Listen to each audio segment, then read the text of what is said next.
This week's episode is sponsored by Change. Change is the #1 mentoring programme that teaches you e-commerce from scratch. Change has a real community with real results. I have been working with Ryan for many years now and have attended many of his events and retreats across the world and got to meet members and the amazing community of like-minded people. Ryan works with a lot of big names in the business world, helping them build online businesses and e-commerce. Change offers personal one-on-one support, no experience needed, but like anything, this takes time and is not a get-rich-quick scheme. If you put the work in, you will get the results. E-commerce and online shopping is getting bigger and bigger. This is a great opportunity for anyone that is looking for financial freedom. For more information, go follow Ryan on Instagram at RyanJB, and he will guide you through the steps to help you get started and build a successful online business.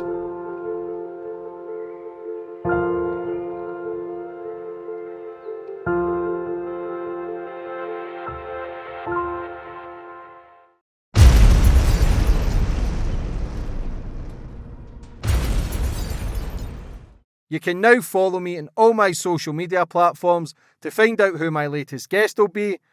And don't forget to click the subscribe button and the notifications bell so you're notified for when my next podcast goes live.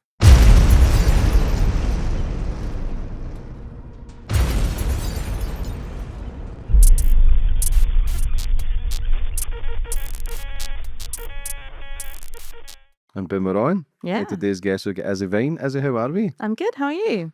Really good, thank you. Just come back from holiday. Yeah, I can see. So you can tell, I'm sorry, maybe you should have brought your sunglasses. Yeah. I'll put fake tan on. So you can not blinded by this tan. But first and foremost, thanks for coming on the show. Yeah, no worries. Please, thank you for having me. Yeah, police whistleblower, doing your thing. Mm-hmm. You've seen and heard some bad things. Yeah. And this is what it's all about. Let's try to get people's truth out there and not be scared to speak the truth, because when you speak out, you become slandered and mud gets through at you, and it's easy to then go on the share and go, and this is too much. But how are you dealing with it all, first and foremost? Yeah, good. I mean, I have to speak out. Like, I can't be someone that just sits there in silence when something's wrong. I mean, I suppose that's why I joined the police anyway, because I've always found myself intervening in things, or getting involved in public spats or something to try and help someone. So, I couldn't, how can you be part of the police and not stand up for what's right? That's literally your job. So I've seen something wrong in the police and I've said what I think, and I'm happy. Yeah. I'm happy. Good on you. Yeah. You were taking the phone calls, taking the reports. It's a dark job in itself as well. Yeah. A lot of people might think it's just police showing up and doing their job, but you have to actually, you're the call handler, you've got to take the calls, you've got to listen to the distress calls, you've got to go home with those calls. It's from murder, suicide, rapes, so much devastation, and it is a dark job. Yeah. Even though you think you're doing God's work, it's still very dark, it's very negative. There's nobody phones and gives you a compliment or gives you anything positive. It's all negative, but someone has to do it. You were in the job for over 5 years. Yeah. Expose some stuff, a lot of stuff, then try to come back and try and tarnish you. That's what it's all about. Before we get into it all, I always like to go back to the start with my guests, get more of a bit of understanding about you, where you grew up and how it all began. I'm really not that interesting, but it's just really standard. I've grown up in southwest London, lived in Brighton for a little bit when I was younger, but yeah, southwest London, went to school, have four siblings, have a mum, don't have a dad.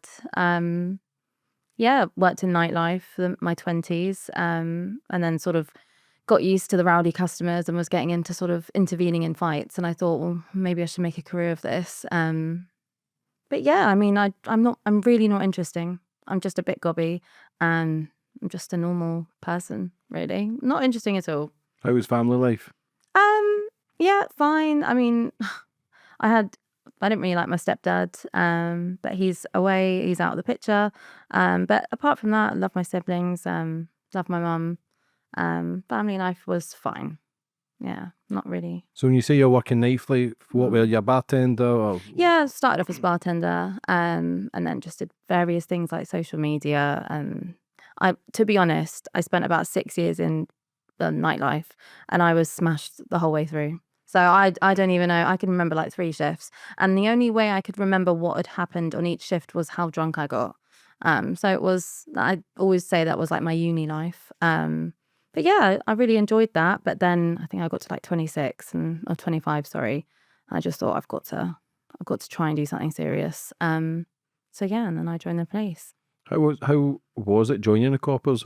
What's the kind of roles you have to do to get there? Be a Yeah, call handler? How does it work? it's quite an intense. It's about a year's long process in terms of recruitment until you get the job, and then you do various tests like typing tests. And they put you in situations to see if you can like speak up and communicate well. But I got it weirdly, and yeah, the training's like 8 weeks. They sort of teach you like the basic crimes, but like they literally can't teach you everything because it's like too impossible. So they teach you like the basic crimes, and then they do like practice calls and see how you are, and then you have like loads of exams, and then I got through them all, did quite well, and got the job, and yeah, started taking them. But the training's really tough. You kind of form like a trauma bond. It's a lot of pressure, a lot of, even though you're hired, you haven't got the job yet. Don't think you're safe. And it's quite daunting knowing that you're going to deal with real life situations when 8 weeks ago you knew nothing about it.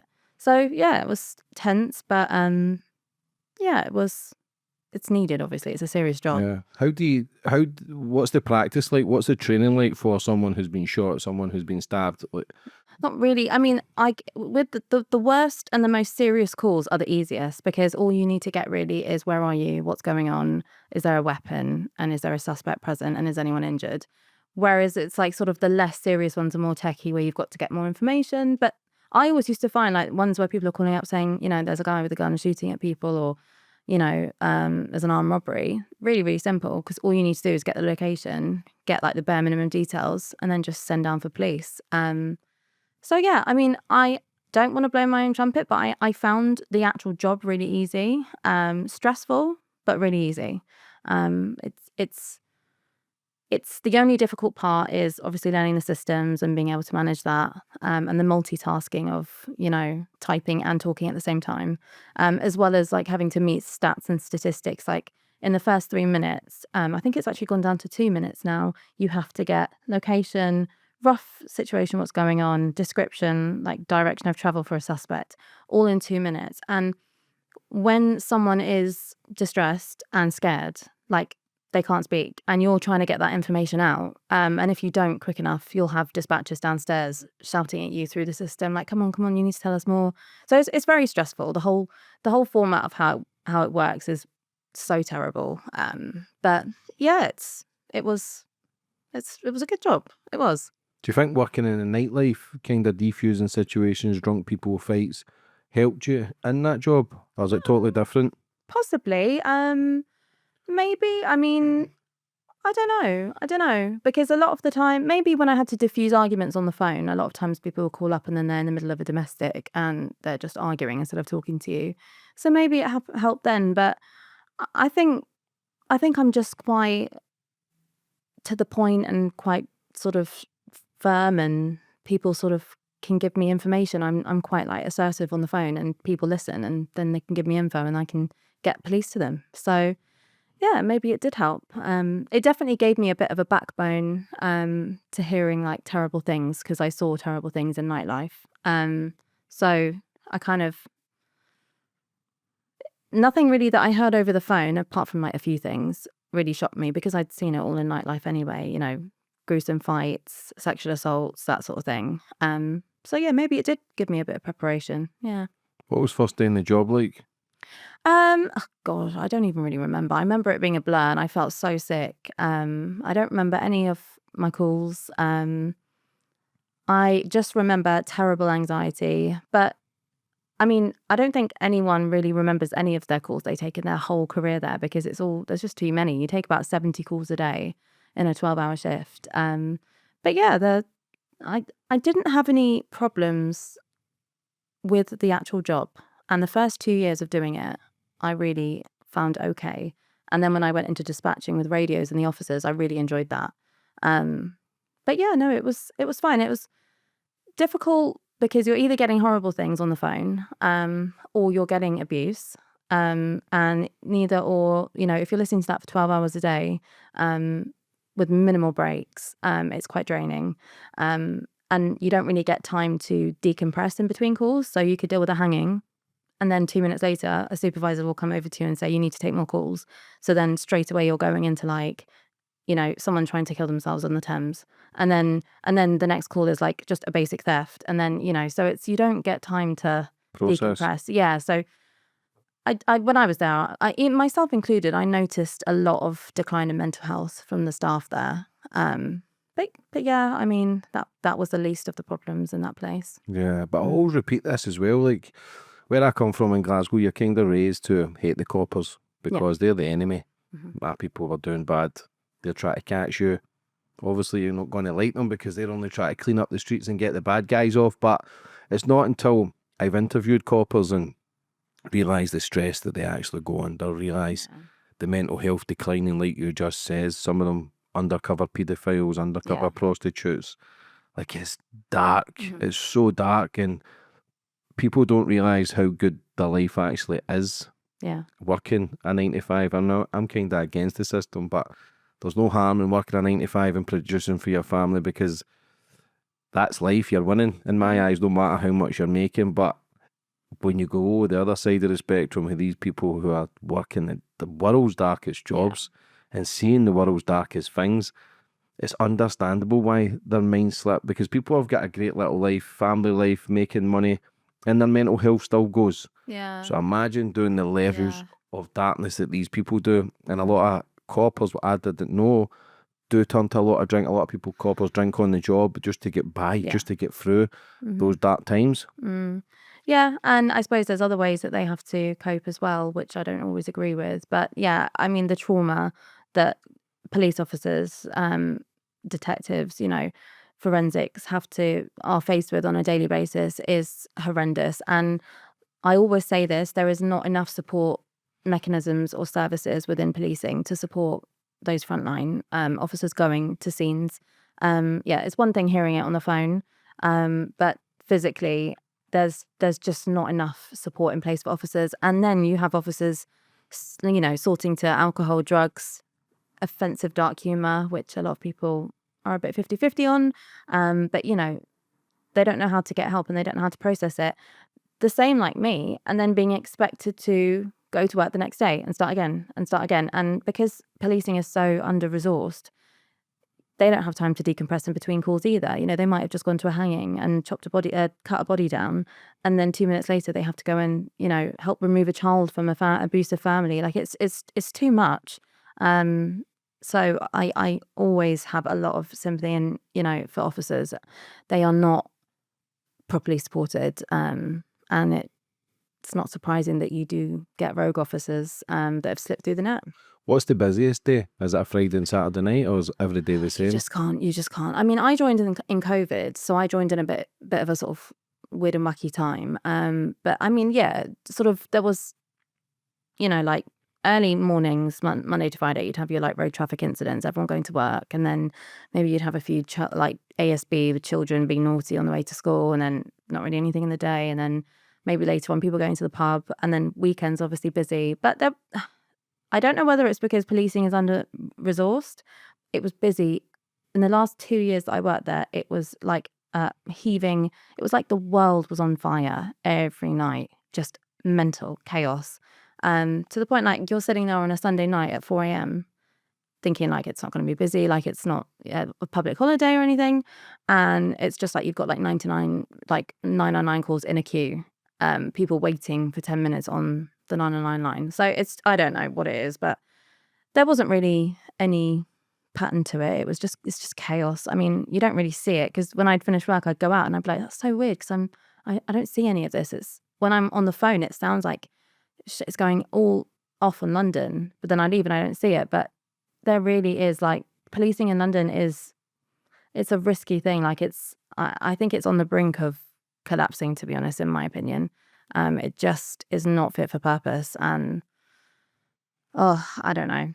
It's scary. I think we're on the brink of a civil war here. I think it's absolutely on the brink of collapse. I reckon one catastrophe towards a kid or someone innocent, I reckon it can just go sideways. I reckon it can just Yeah. go, it's already in a mess. I do think we're on the brink of another riot of some sort.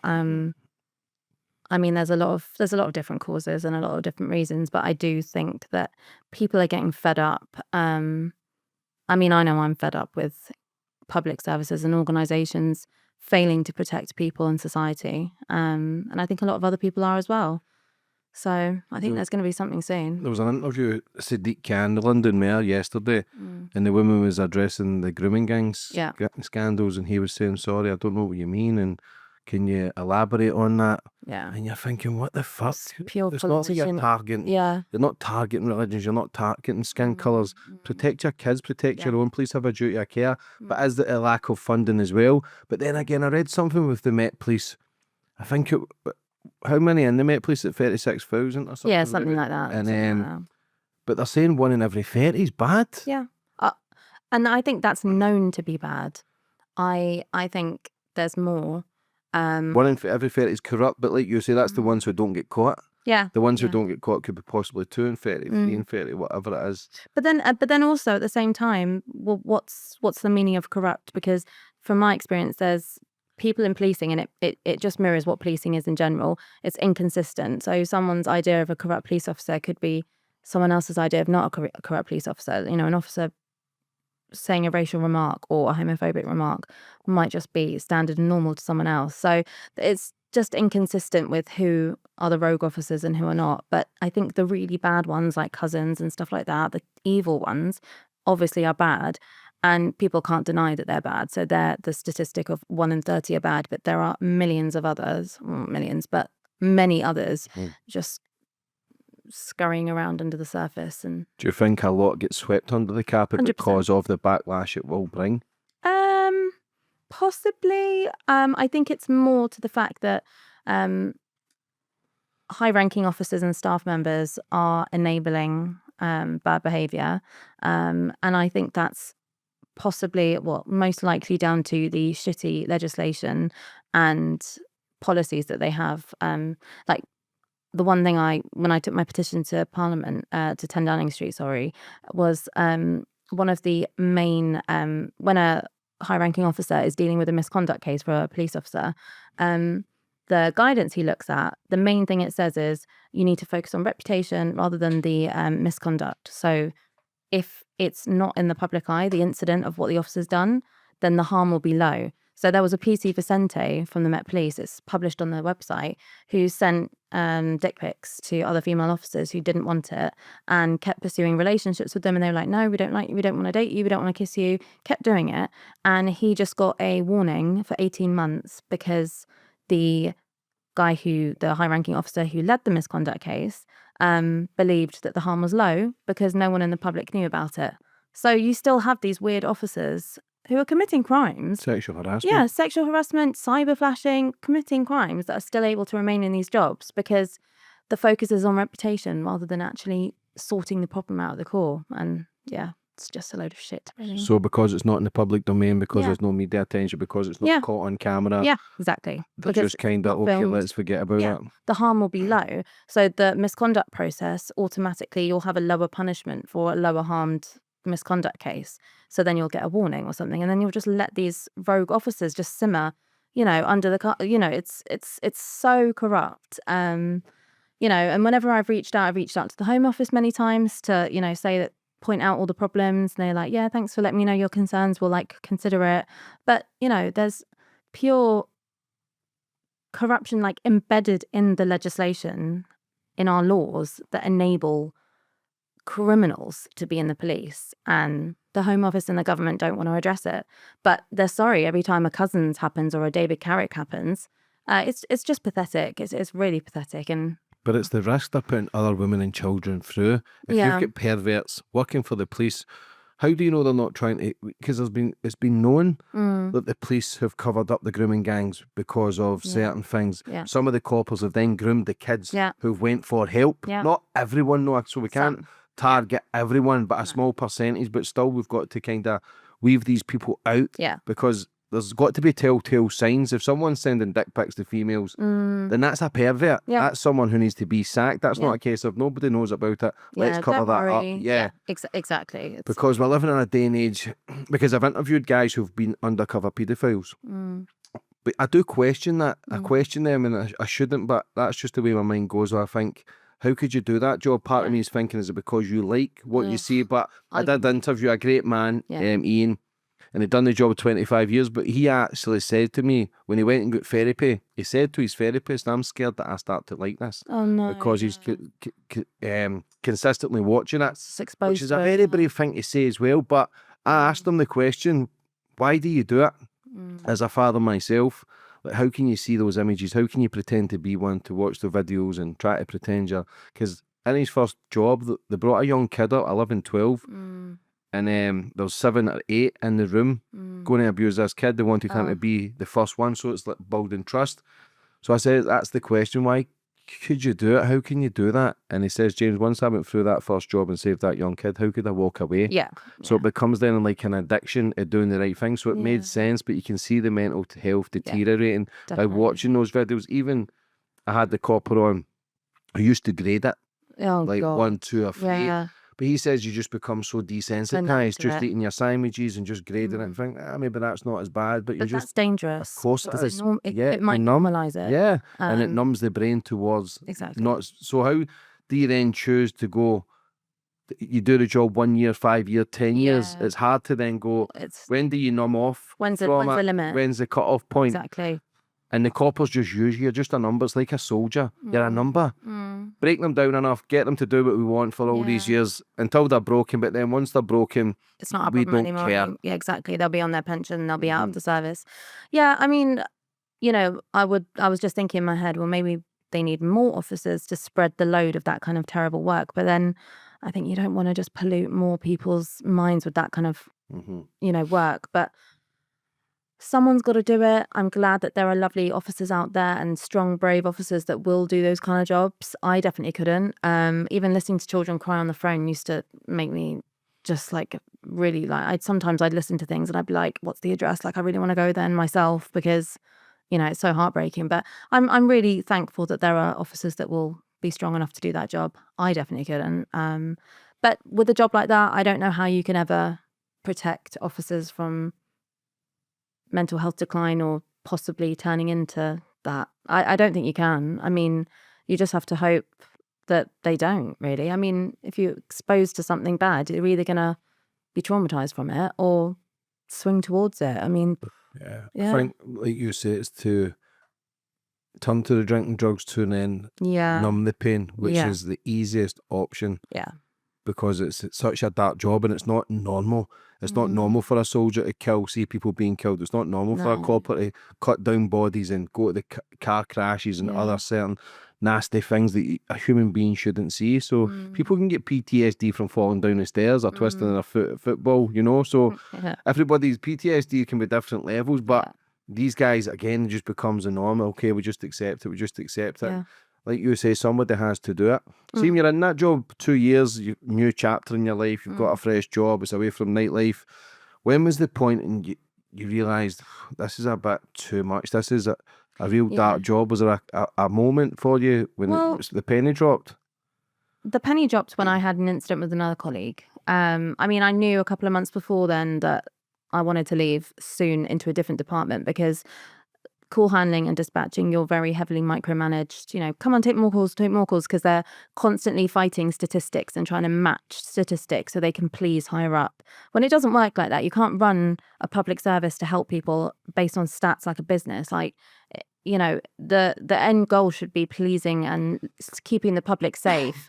You know, not you know, taking calls in 2 minutes. You know, it's the statistics around it is just stupid. But so I was getting fed up with how policing was run anyway. But yeah, one day in 23, I sat next to an absolute cretin who I'd seen once before, but didn't know his name because you don't have your own desk. Like, there's just loads of desks and you just go in and you sit.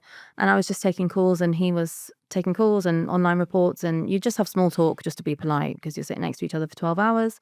And he just made a range of horrific comments. Took a written report from a rape victim, and called her a slut, and then went on to say, after taking a phone call from someone, a foreign person, that he wishes they would fuck off back home. And then later on, whilst I was taking a call, he was whispering all Sarah Everard's turf in my ear, because I was taking a call in southwest London and I had loads of boroughs on my map. It wasn't just Clapham, it was many areas: Wandsworth, Clapham, Brixton. And he mimicked Sarah Everard's name in my ear whilst I was taking a 999 call. And then, I just, each time I heard this comments, I was absolutely shocked. Who was a mimic? Whose name was he saying? Sarah Everard, the lady who was kidnapped, abducted. With the copper? By Wayne Couzens and raped and murdered. So why would it be saying her name? He's obviously looked at my system, seen Clapham on my screen, and then just that comes to mind, I suppose. Sarah Everard, a poor victim of, a disgusting police officer, just popped into his mind. And we weren't speaking about Sarah Everard, we weren't speaking about Wayne Couzens, we weren't speaking about misconduct, nothing. So I really don't know why he did that, especially in my ear. Like, I could feel his breath. So it was close. And I was on a 999 call, like helping a victim. So it's completely unprofessional as well. Just knew he was a weirdo, whatnot. Then I hung back after work 20 minutes to avoid seeing him. And I knew he lived in a complete opposite direction, so I knew I wouldn't get the same bus. But I got on my bus, and then all of a sudden I heard someone bang the bus down. He got on and said, "I'm coming your way tonight." And he got on my first bus and my first tube. And then one stop into my tube, I was able to run off the tube to get the one after. I wish in hindsight, when the moment he made the first comment that the rape victim was a slut, that I stood up there and was like, "You're disgusting." But I was so shocked. And I was busy. And if you don't take loads of calls, you get in trouble. And I don't fancy getting in trouble and then having a disciplinary for not taking my calls. I was completely creeped out by his whole behaviour. And I've always said the behaviour after work, where he'd got on the same bus and the same tube as me, even though he lived in the complete opposite direction, collectively with the comments he made me feel uneasy. If he hadn't made any of those comments, maybe I would have thought maybe he's been friendly, maybe he just had a nice shift with me and maybe wants to chat more, fine. But collectively with the comments that he made, completely uncomfortable. I don't know how I was supposed to feel. He obviously hates rape victims, doesn't have nice words to say about women, doesn't have a nice word to say about someone foreign, just someone that's unpredictable in my mind. And then he's then shown me proof that his behaviour's escalated into following me home. So obviously a bit of a predator. So I went in the next day and I reported it, and it was a bit of a shit show for about 6 months. And then he was dismissed at Scotland Yard for gross misconduct. They found it proven. And I was really happy, and they said they don't have space for people like that in the Met, because obviously they're trying to combat male violence against women and girls, and with the Casey report that came out after Couzens, and everything about the systemic issues within policing. So I was really happy and I was really proud, and just got on with my life. And then I went into dispatching, where you're doing the radios with the officers, and then I get pulled out 4 months later for a 5-minute chat to say he'd appealed, he'd won, and he'd been rehired, and he was currently on a month's annual leave that he'd accumulated in the time he was sacked, and he'd gotten all his back pay from the months he was sacked. So he got 6 months worth of pay, which is about, 12 grand. And that he was coming back. So I was just like, what the fuck? I was like, was I not believed or whatever? So I decided, I was like, I need to meet the person who rehired him. So I went and met with the director who rehired him. And I said, first and foremost, do you not believe me? Is that what it is? You think it didn't happen? And he said, no, I believe you. And even if you recorded the whole thing, I still would have rehired him. So I was like, okay, well, why would you rehire someone like this? This person encapsulates the complete opposite of what you would hire. If someone came to a policing job, audition or, interview, you wouldn't say, I think women are sluts, I hate foreign people, and take the piss out of victims of police criminality. You wouldn't get the job. They'd say, get out. But no, he said he thought it was too harsh to sack someone like that, even though he believed what happened, and that you can have any opinion you want in the police, no matter how harmful. It's only when it turns into a physical action that they'll have to act. And violence against women and girls and the Casey report should be taken with a pinch of salt. And the original panel were too heavily influenced by violence against women and girls. And the original panel that dismissed him were 2 women and a man from HR. So, I mean, I took that a certain way. And yeah, so he got his job back, and I wasn't happy with what the director said. Probably, well, I was definitely a nuisance to the Met at this point, always trying to file a complaint about what the director said. A deputy assistant commissioner was told about the whole situation, and I was told that what the director had said, the reasoning why he rehired this person, was completely wrong. And a deputy assistant commissioner, someone really high up, is going to find out what's going on, like it's really bad. And that they'd taken my complaint really high up, and I waited for 5 months, didn't hear anything. So I went to a deputy assistant commissioner myself, and I said, I was told you were going to look over the whole situation as to why this guy was rehired. Can you tell me what's going on? And he said, I don't know who you are. No one's passed me any reports. So now I know, and now I have written communication that the Met buried my report. And they've apologised for it now, but they buried my report of concerns that the director was rehiring racists and misogynists. But yeah, I mean, that's what happened really. I left because my mental health just went down the pan. I nearly crashed my car on the way to work because I just felt fraudulent going to work and helping women who are calling because men are following them. But then, that's happened to me and they didn't do anything about it. So yeah, I left, and I've been speaking about it ever since because it's gross. And this is the first time you'd met this guy, so it's not as if there was a relationship there, a work relationship. Didn't even know his name. People speaking right out of school, but there's more. I wouldn't even say it's dark humour, man, because it's a copper who's as a duty of care. But you know yourself, there's a relationship with someone, both of you are talking shit, like whispering creepy stuff in somebody's ear without knowing them. Yeah, don't know you. Exactly. What was his method? Is that his way of trying to flirt, or what That's what some people have said, which, I mean, even so, that you're a weirdo then. Like, that's not a normal way to flirt. Like, I just can't imagine, like, I mean, I've had comments saying, maybe he was just testing your level of banter. Well, my level of banter is not harmful language, and I might be a sport and a Karen to people. But, if someone's going to be hurt at the other end of your comment, and I know there's a lot of, don't be so woke and, all of this. I personally don't want to live my life, making harmful comments, and calling a rape victim a slut is. And if that's how you're going to test my banter, well, you're just literally a danger to society. Because I think what people forget is that things like Wayne Couzens and, how he raped, abducted and murdered a female, a woman from Clapham, didn't just happen like out of the blue. There's a pattern of behaviour that escalates into that. And people don't seem to take seriously that it starts with language. It starts with attitudes. It doesn't just randomly start one day with like a slap on the bum. People have to think these opinions and these attitudes like, she's a slut, she deserves it, or she was asking for it, what was she wearing?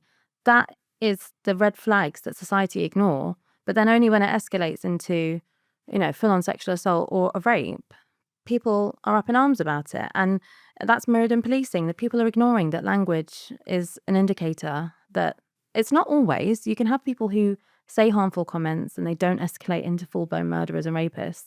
But I think when someone's giving you a sort of window into who they are in a police setting, get rid.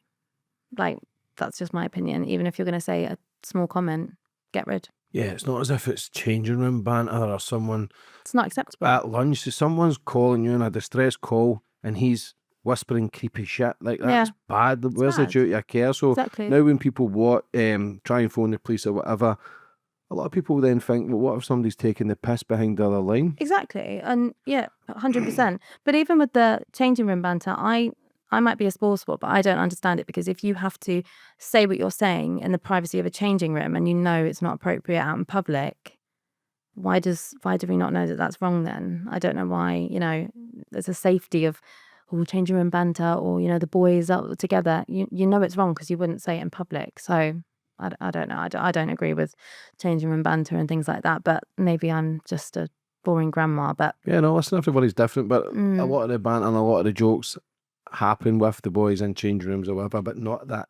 That's extreme to be yeah, then saying stuff. That's not banter. That's not no, having a laugh. People don't speak like that to get laughs. yeah, no, People, do you know what I'm saying? Like, they no. don't sit like that as a copper and people phoning them and then them trying to make jokes of people Yeah, distressed. Like, that's evil. That's, mm, you can tell a person by what they're saying there. yeah, Like I say, a lot of the stuff that people having laughs at football and stuff is different from, it's taking the piss. It's not going with some such and such with hearing a dark story and going, well, she was a fucking slut anyway. yeah. And I think that's the difference. Freedom of speech, fine, but not in policing, not in public services. You can't have paramedics and officers turning up that, have these opinions. You just can't. Like, if you want to go and say it at home, if you want to go and say it with your lads and your friends or your girlfriends, that's different. But you cannot be in a position of authority where you're supposed to look after everyone and not be biased towards anyone because you're supposed to treat everyone with care and compassion. You can't have those types of people in those services. You just can't. But out of it, freedom of speech, yeah, do what you want. I'll stay away from you, fine. But just not in these kind of services, no. Did anybody else come? Because if he's saying that to you on the first day, what else has he been saying? Well, this is it. The sort of, when people witnessed what had happened to me when I complained about him, and there was so much wrong, so many failings. Like, they didn't tell me what was going on. They were then making me go and work with him, and there was just so many bad things that had happened, failings from the Met. That there were other incidents, but people didn't want to report it because they saw how badly they dealt with me. So there were other incidents of him touching another police employee at a staff drinks, and then having to be sent home because he was being too full on and she didn't like it. He was mimicking accents. And then he was emailing another police officer through the work computer saying, I'm going to take you out, whether you like it or not. I fancy you. You can't deny it. You can't say, no, I'm not taking no. And none of them wanted to come forward because they saw how bad my experience was and that he just got his job back anyway. So, yeah, I mean, this man is so dangerous and he's in policing, and I mean, that's why I will never ring 999. And it's not because it's only because of him. It's because I see a case like him and I think, Jesus, how many other people have been, accused and found proven of committing gross misconduct or, being a pervert or whatever and kept their jobs. I don't trust policing at all. I trust certain police officers, but I don't trust the firm and the institution that run it because they enable criminals to be amongst it. How long was he in this job? Only, I think he just passed his probation, so about a year. So they could have easily got rid of him. He wasn't a key asset. He didn't have, a lot of the time in misconduct cases, they weigh up. One of the guidance parts is that you have to look at their record and their skill set. So it's not like he's a firearms officer who's taser trained and can drive blue light. No, he literally was a basic call handler. And, the intake is always, they can hire people all the time. So there was no reason to keep him, but, they wanted to. Is he a relative to anyone, or is there good Don't know. connections? Or Don't know. I don't think so.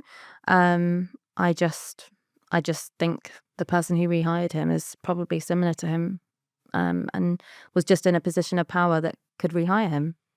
what was other people saying to you, like the people who were against you? Were they saying, Well, there was a lot of people who were supportive of me, but silently, because obviously they didn't want to speak about it, and get dragged into it. But there which are. is understandable because It people are is. scared. It is understandable, and people have families and mortgages to pay, and I get that. I really do get that. But I mean, there was a lot of gossip, a lot of office whispers. I mean, he'd tried to spread a rumor that I was like a malicious complainer, and I was complaining about people. But through the Scotland Yard hearing, I've never made a complaint before, so there's no complaint recorded from me on a system. I've never made a complaint to a supervisor, nothing.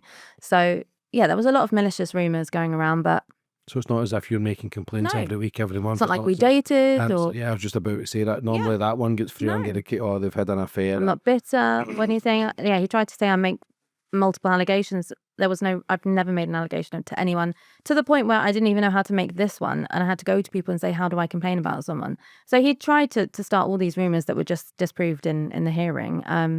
But yeah, I mean, it's not really until after I left that I really got the onslaught of hate. But yeah, I mean, people were supportive in there, but silently. So when you make the complaint, what's the process then? How does it all work? Yeah, well, I mean, I had no idea because they don't give you any training. I just went up to a supervisor and said, someone's made some dodgy remarks. Do you know what to do? And they said, no, I don't know what to do. So they went and asked their duty officer, and their duty officer, someone really high up, said, I don't know what to do. And then by the end of it, they found out what to do. Yeah, it just goes to a professional standards department where that's just sort of a team, an internal team that deal with complaints. And then they pass it over to an investigation officer. And then it goes to a hearing. But yeah. Like a court case, like a courtroom? Yeah, it is a little bit, but I mean, not really. It's sort of an internal misconduct. I think for police officers, it's a little bit more formal when it turns into an appeal. It goes into a judicial review. But because I'm civilian, or I was at the time, it was more internal. But yeah, I guess a little bit of a, you have your, I had my defense investigating officer who was on my side and he had his, and then you have the panel and then you have to put forward evidence, etc. So yeah, I mean, but they don't tell you how to make a complaint. They just say stand up to wrongdoing, but you don't actually know how to do it until you do it. And both of you still in a job at this time? Yeah. Did you see him while going through this process? So I had to ask them. They tried to make me work with him a few times, to which I was like, I'm just going to go off sick because I'm not going to work with someone who I've complained with. Crazy to me though. Like, why would they do that? Is that to try and hopefully? I don't know. So you don't proceed with it? Like, how does that? Why would they do that? Maybe. I mean, to be honest, I never understood why they didn't just suspend him, because I wouldn't let someone who said all those things continue taking calls and reports from vulnerable victims. But no, I had to ask, can you move him? So they moved him to another centre, which when I think about it now was actually a bit unfair anyway, because I guess you're just moving the problem to other staff, who don't know him and don't know his behaviour, and probably putting them at risk as well now. So anyway, they moved him until he was dismissed. And then when they rehired him, I had to say to them, like, he's not coming back here. He can't come back here. Like, I can't work with him. That's really unfair. And so they were able to keep him in another centre. And I was told that would be for, forever until I leave or he leaves or whatever. But then about 6 months later, I found out that there was actually a time limit and he was due to come back in a couple of months, and they didn't tell me. So I would have been not aware and seen him walk in, and they wouldn't have told me. So just another lack of duty of care. But yeah, ultimately, and I even got an email from the director saying, well, you do work for the police and you do work in the same department, so how do you expect to never see him again? I don't expect them to move, mountains for me. But if I've gone through a whole gross misconduct investigation against someone who is a predator, I expect a basic form of protection by not being in the same room as him. And it was a palaver for the Met. I had to beg and plead for it, which also put off a lot of further victims of his who didn't want victims of his misconduct to come forward. So it's just a shit show, really. So what was it doing banging the bus? So I jumped on my bus and it made off. And like when someone misses their bus and they're banging it to get it to stop, that's what he was doing. So creepy. So creepy. And I mean, I just don't know anyone that would do that. I mean, yeah, unless it's one of your friends. Or or if I... How old is he? I don't know, but I would have said, well, I was 27 at the time, maybe like early 30s. So about 5 years old. Yeah, early 30s. He was single. Was he telling you he was single? Yeah, he was telling me he was single. And it was strange because I remember the colleague next to me, she was taking a call that was related to some sort of like sex sauna in Tooting. And me and her were talking about it. And he would always like butt in to like any of the calls that I took or my friend took that were like sexual. He would always like butt in and be like, oh, what's that about? And then we were talking about, I can't remember who we were talking about. I think it was Chloe Ferry from Geordie Shore about her surgery. And I think she had some bad comments or something. And he was like, I'll be the judge of her. And just it was just like whenever anything's sexual or I just can't even describe it. Just really weird behavior. Yeah, he was getting off on it. Yeah. It's kind of, but this is what we need to be careful of. That some people might be getting their kicks off of these distress calls. Yeah. Oh, yeah. It's hard to prove. He's never been done from that, but that's what it's like. Like I say, people who want to work in working undercover the child protection unit. Yeah. Some of them are fucking paedophiles themselves because they're getting a free pass to watch all the content they watch, you know. So, and then we can't tat everyone. We can't tat every call handler as a creep and bad vibes. You know what I'm saying? Like, I'm all for people want to shoot their shot and maybe ask somebody out on a date that we can't. We're living in a society where men and women can't even ask each other out without being creepy, or someone posting it online and going, "Oh, someone asked me out," but women want to be asked out, but then when someone asks them out, men are creepy. Yeah, but there's a way. Of course there is. There's a way. I think that's a little bit extreme, because I understand why a lot of people will say women want to be asked out, but then if they do, they'll get targeted as a, you know, creep or whatever. But there is a way, a normal, polite way. Like, hello, how are you? You're really nice. Like, can we exchange numbers or anything? Like, do you live around there? Do you fancy? I mean, yeah, there'll be some women who'll be like, oh, you creep for no reason, and it's like out of order.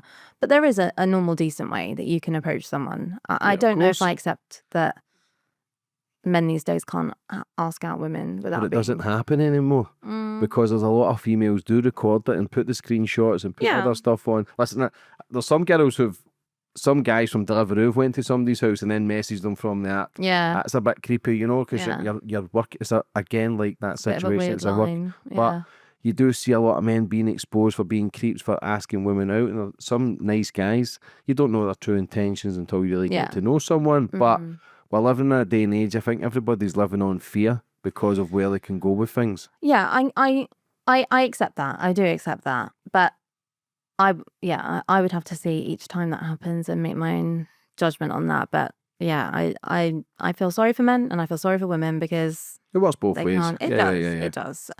So when you're going through that process, what happened then? Did he get suspended or did he get sacked? No suspended. No, he got sacked obviously when they had the hearing, but he wasn't suspended. He carried on taking calls and reports, which was gross. So he got sacked then? Yeah, he got sacked 6 months after I reported him. And what were you thinking then? Great, I was happy, like, you know, fantastic. Like, you know, I was happy to be believed as well. And I'd gone to the effort of providing as much evidence as I could, like my phone records of me messaging people saying like what had happened and at the time. And then also I had to have character references and stuff like that. And then obviously he tried to make up lies about me reporting people. So then that discredited him because he's like lying now. And they always said throughout the hearing, he couldn't give a reason as to why I'd be lying about it. So they would say like, why, if you're saying she's lying about it, why would she lie? He was like, I don't know. Like there's no, basically no motive. Like, and I always said, I literally don't want to go through a misconduct process. I don't want to report someone. Reporting a colleague is horrendous. You get labelled a snitch, you get labelled a grass. People isolate you. They don't want to sit near you because they feel like you can't take a joke. Then I feel like anything else you bring up, you'll just be like tagged as a nuisance complainer. It's not a nice thing. Like if I could have just gone back in time and someone said that you didn't have to sit next to that person, well, I'm glad I did because I've exposed him. But I don't want to go through anything like that again because it's not nice, especially in a police setting, because other police staff and officers are horrendous. When they think you're a snitch and you're snitching on their own, it's not a nice experience to be on the butt end of that. So, I mean, yeah, he was sacked and, I mean, I do you know what, even talking about it shocks me because I still can't even believe he's in that job. But yeah, it wasn't a nice experience. And I always said throughout the hearing, I don't enjoy doing this. I don't want to do this. I don't want to sit here with someone complaining about someone who I know has worked hard to get the job as well for no reason. There's no motive for me to do this. I just have done what I've been told to do at the end of the day, which is report wrongdoing, which is what they always say, report wrongdoing and stand up to bad behaviour. And isn't that what police do? And I've done that and I just got penalised for it. See, when you go through that sort of process, there must have been times when you question yourself as well, even though you know deep inside it's right. But sometimes you start questioning yourself. Was it that bad? Was it that extreme? Mm-hmm. Did you ever have those moments as well? I had it the following day because I remember ringing my mum on the way into work and I was telling her what happened. And I said, am I being over the top? Like, am I like being like a crybaby about it? Like, is it? You know, I just wasn't sure. And I remember a lady was sat in front of me on the train. She turned around and she was like, that's horrendous. I'm a doctor. And if I had a colleague saying that, I would report them. So I did have initial doubts, but not enough to not actually go through with reporting. I wouldn't live with myself if I saw him on the front of the news the next day for doing something. So yeah, I mean, sometimes I have like mini doubts now, as in like, what was the point? Because the police just rehired him. But then I remember 2 seconds later, the point is that I've done my bit and I've tried to do the right thing. But apart from that, no other doubts. I'm glad I did it. Did you know he was appealing? Oh, what? Did you know he was Oh, going to appeal no. it? So they told me that he'd have 6 weeks to appeal and they'd notify me. And I didn't hear anything, so I just put it to bed. And that's why 4 months later, that was a bit of a shock, because they always told me they'd tell me if he'd appeal. And they didn't tell me. They just told me when he'd been rehired. So, no, I didn't know. And what you thinking when you hear he's been rehired? I was like, what the fuck? I remember just crying my eyes out. And even the lady who told me was like, I'm really sorry, like, that we've failed you. And there's lessons to be learnt here. But they don't know, like, she was like, I don't know what's gone wrong here.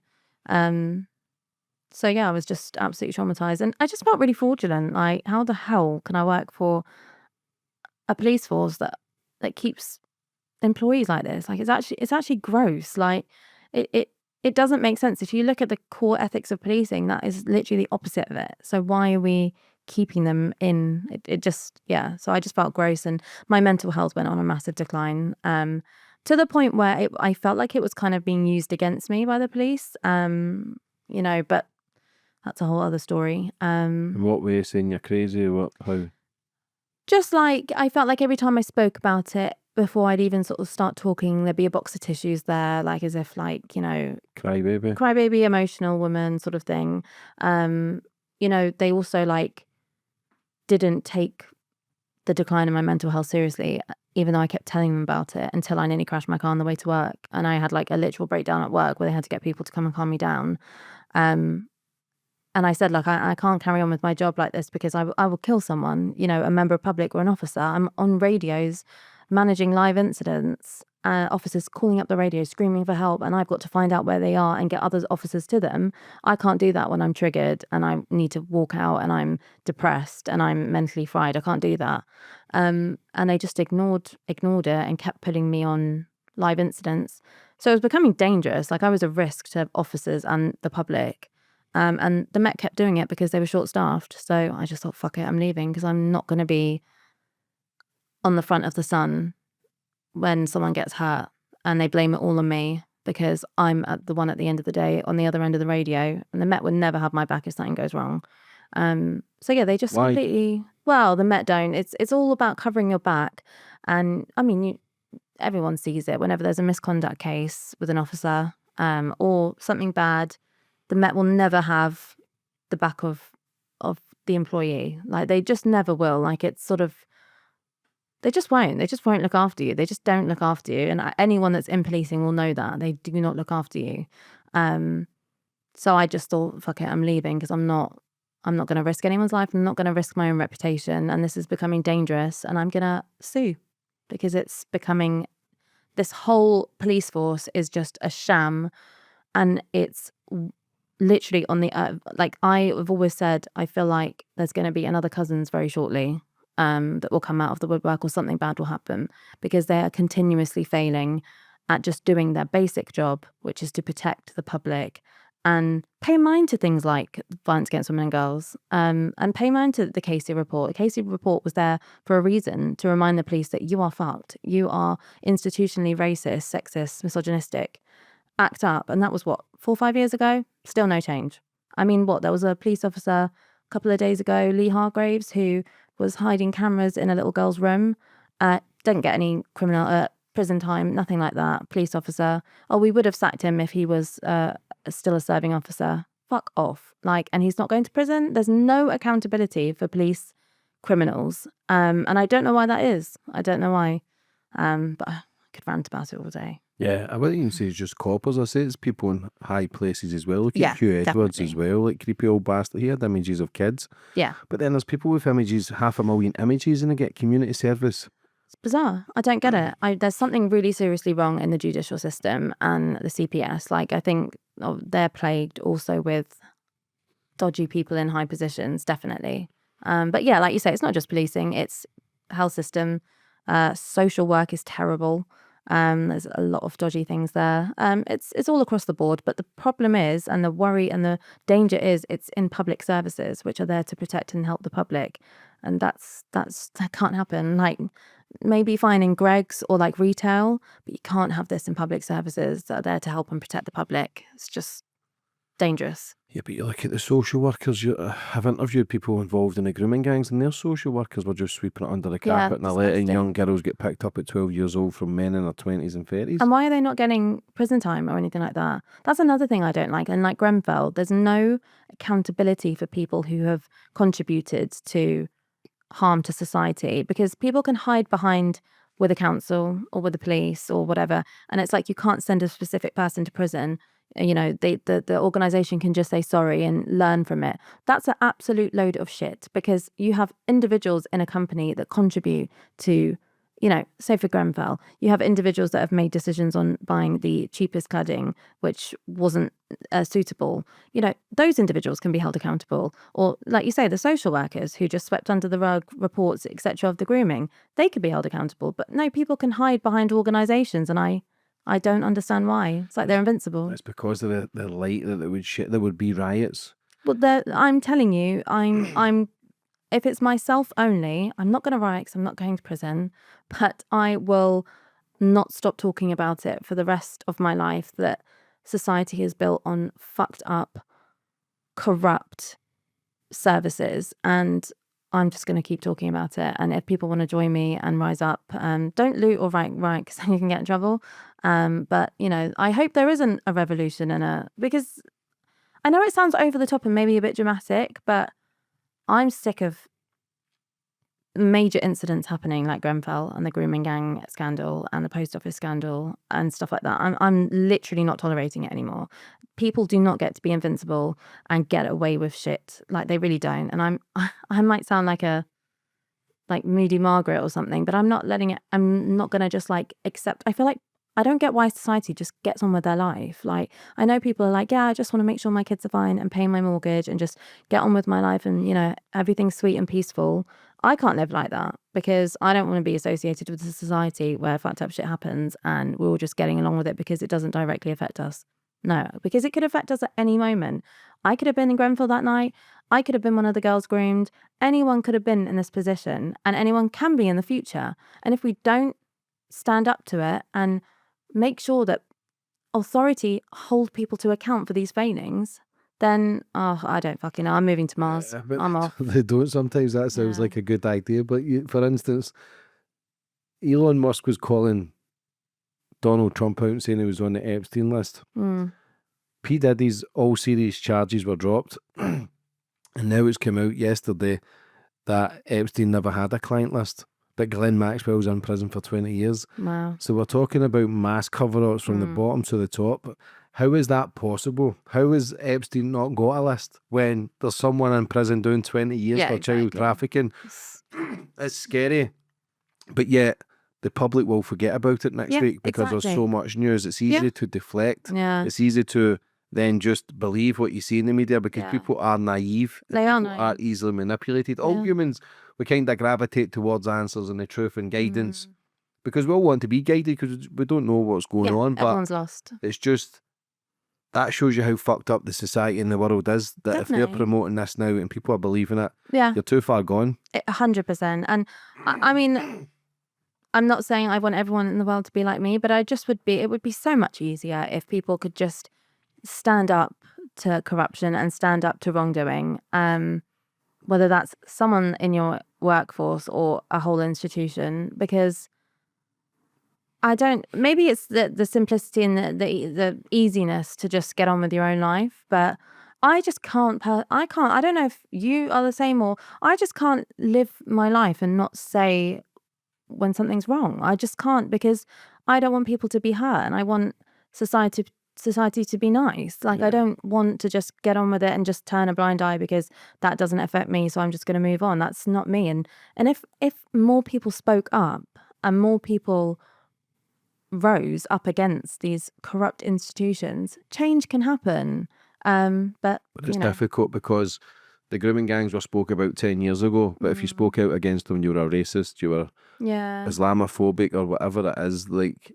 And now when it becomes trendy, it's easy now to speak about it because you don't lose your job. You're not classed as a racist. So as much as everybody wants to make a stand, you can't, because you'll get sent to prison for a Facebook post. And I'm not saying refugees, I don't want that. I'm happy for refugees and people coming from war-stricken places and kids and mothers to have a good life. I'm just a bit worried about the people coming over in boats in their 20s with knives and abusing the girls and abusing kids.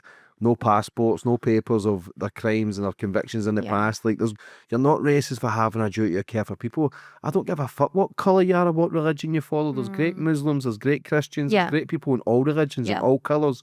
But you've got extremists who then use religion or colour as a get out. Well, you're racist. You're not really, because nobody's really asked. You don't walk along the streets. It's like you says earlier, you don't walk along the streets and see the 70 phone calls you have a day and go, well, where is all this happening? I don't see racism. I don't only see it if I go on Twitter. I'll see it, just everybody feel I hate. I don't see it walking along the streets. I speak to everybody. Everybody gets along, from the taxi driver or whatever. Everybody gets along. We don't see it, but it doesn't mean it doesn't go on. No. But then another thing which gets my back up is society. What England is so focused on external threat and external extremists. There are lots internally British extremists and terribly evil British people, whether religious or whatnot.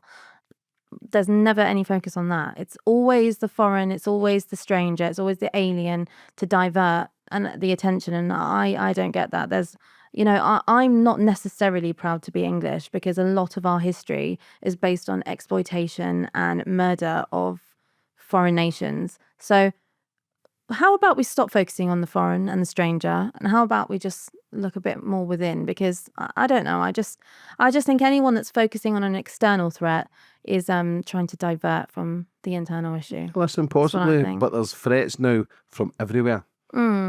Majority of UK is white, so there's going to be majority of crimes from white people, whether it's rape and child abuse and all that sort of stuff. But there is threats coming from everywhere. And it's to stop the threats and, like I say, work on our problems here. Like you say, there is problems here. Yes. And it's not a case of stop coming here because of your colour or religion. We've got so much poverty here. We've got so much homelessness. We've got so much threats. So many crimes from our own people. And like you say, it is easy to deflect, but we need to work on our own here. Definitely. We shouldn't be sending money to Ukraine. We shouldn't be sending money to anywhere else when the UK is fucked. The UK is borderline from having the biggest meltdown. But then again, I always say it as well, like you say, the UK is invaded and caused much destruction all around the world. It really has. It's so we're not one of the worst. Innocent parties, but we're not. There's a lot of good people here as well, and people just gravitate towards, okay, join the army or join your police and do this great work. You're sold a dream. Yeah. You don't talk about the negative stuff, the corruption, all the bullshit that comes with it. But why would they tell you that? Yeah, of course, because then they wouldn't have anybody working with them. But why would they? Everything in the UK needs to be, there's so much things need fixing. It's not just a case of immigrants or whoever it is they want to blame. There's so many departments in the UK that needs fixing for it to kind of level it out. First of all, our taxes are through the roof. People are working more hours, getting paid less, and their bills are higher. So everybody's working under a constant stress and a constant pressure where the housing's through the roof, food is through the roof. Like, people are struggling. So there's so much to fix. It's not just the violence, because like you say, we don't see much of it, but it does go on. And people who want a revolution, who want to make a stand, they can't because they get put in prison. Like Felicia Conley, like 3 years came on for a Facebook post. Of course, what she put out was a bit dark. Yeah, but not prison. I'm sorry, I don't agree with that. Yeah, and then you have officers filming little kids and making indecent images, and they're getting no prison time at all. She should have got a chap in the door, slap in the wrist. Listen, don't do that. It is inciting violence. She deleted the post. No way she should have got prison time, but we're living in a... I mean, did Trump get prison time for asking people to storm the Capitol? No. I don't think he did, and that's inciting violence. But they all work, they're all in the same club. Yeah. No matter who it is, left, right, and I look at people and I think, it's just the same bird. It's, like Trump says no wars. He's starting to cause wars now. He's doing stuff to Iran and other things. There is a lot of unrest in the whole world. Yeah. But if just people could rise and make a stand positively, but it's difficult because so many people are caught up in their own work and just want to concentrate on their own family. They don't want to get involved because look at what it does to your mental health. Yeah, exactly. And it's not easy, and you do get it's not a walk in the park standing up for whatever reason, because you're always going to have an onslaught of hate, resistance. But I don't know. I'm the type of person personally where I've stood up and, I get like shitloads of hate from officers and ex-soldiers and whatnot and Why? security, because I'm targeting their own. I'm calling out someone that I should be looking out for because we're both in policing. And I just think that's absolute shit. Because soldiers and police officers. Yeah, it's always backing a call handler who's a pervert. Yeah, exactly. I mean, I don't, it just baffles me because I always say like decent officers will want the same as me, a decent police force. I'm not saying get rid of the police force. I'm not saying police officers are horrible. All of them are crap and I hate police. Not at all. I love the good, decent, hardworking officers that are usually on the bottom ranks out on the front line. I'm so grateful for them. But it's the corrupt officers and the bad officers that I want to get rid of. And decent officers will want the same. And if anyone gives me hate for wanting to call that out, I just think, check your hard drive as well, because it doesn't make sense to me. And police employees, staff or officers cannot deal with criticism. Like they get very defensive, like how dare you, this job is so hard, we've given 30 years of our life to this, we've been to traumatic incidents, how dare you, well you haven't dealt with a knife blading thug, or you haven't gone and scooped up body remains. I can still call out bad behavior. If we just let that trump bad behavior, that's so unacceptable. I mean, like we were saying earlier, I'm completely against PC Castle. I don't believe a list of good things outweighs bad things. I think, thank you for doing all the good things you've done, your job, and I'm really grateful. But now I've seen some bad things and I've been made aware of them, and you're not right for it anymore. And I can call that out, and I shouldn't get hate for that, for wanting to just get rid of bad officers and bad people. But yeah, policing staff and officers, they don't like being criticised because they're very defensive of the job, and we're a bond and we're a community. Oh, well, that's just a perfect feeding pit for corruption and cover-ups. Yeah, I'm all for it. Listen, if you've done 20 good things, it doesn't give you a free pass to go and do one bad thing. Yeah, I spoke too long, and like we spoke off camera, good guy to me, saved the woman. In that job, it's split second to then jump out, someone wearing a mask who's going in for a call for abusing an old man. He didn't know he had the knife on him, but the knife did fall out. And with that resistance, people might not think he's resisting, but he's telling me, of course the swear words, of course the language was bad. I get that. But it's not just that, and everyone is forgetting. Have you watched the footage? Yeah. The hands around the neck and the jabbing in the neck, and the full body weight on top of that suspect. I won't say child. That suspect. That boy was not a threat to PC Lawn in those moments. PC Lawn multiple times was jabbing his neck, hands around his neck. That's not in police training at all. And, a lot of people say, red police miss, what can you do? He was a thug, balaclava with a knife. When I was dispatching, and you would send officers to a house and you would do your intel checks just to give officers any preparation, whether there's like firearms at the address or someone's mental health or, anything. You'd always tell the officers going to an address, it's known for firearms, it's known for drugs, it's known for this, serious violence. Officers don't go in guns blazing to that. It's just for information so they can expect it. PC Castle went in full guns blazing onto that. Didn't know he had a knife. Yes, it fell out later. But that boy was not a threat in those moments where he pinned him down. And you can even tell in the voice of the other officer whose body cam it is that was not an appropriate balance of force. It really was not. And if he'd have done that in an interview for policing, he wouldn't have got the job. So I don't know why society is excusing it. But he did get the phone call to say the kid had abused 2 other people beforehand, assaulted 2 other people with the mask on. And I think when he jumped out the car, and it's not that I'm defending him, I can only go for what I've seen. There was footage as well of the woman, female officer trying to resist him as well, but the hand slipped and the hand came out. That's where he tried to grab on the throat. I'm not agreeing with it, but there's still got to be an element, because if he gets that knife out, when should it then be excessive force? When he's get stabbed or when he's slit? Well, I mean, that's a different... Did you see the knife? Yeah, saw the evidence. That's bad. So no, and I get that. Even though I understand what you're saying, and listen, I'm not sticking up for every copper, but when you've got that call to say that an old man's been abused, these kids are jumping about in these kind of scooters, he's jumped out and he was telling the kid to stop resisting. When he said there was 4 people, still couldn't get the kid. Wasn't really But resisting, though. because of the police and his split-second judgment, he's saying... It's not a split second, it was multiple throughout that whole footage. The hands around the neck, then pinning his head down to the side. But that's only the small footage that the courts have released. I've seen the full footage. Yeah, that's on the YouTube from Which Dorset. tells a different story as well, because the hand did slip.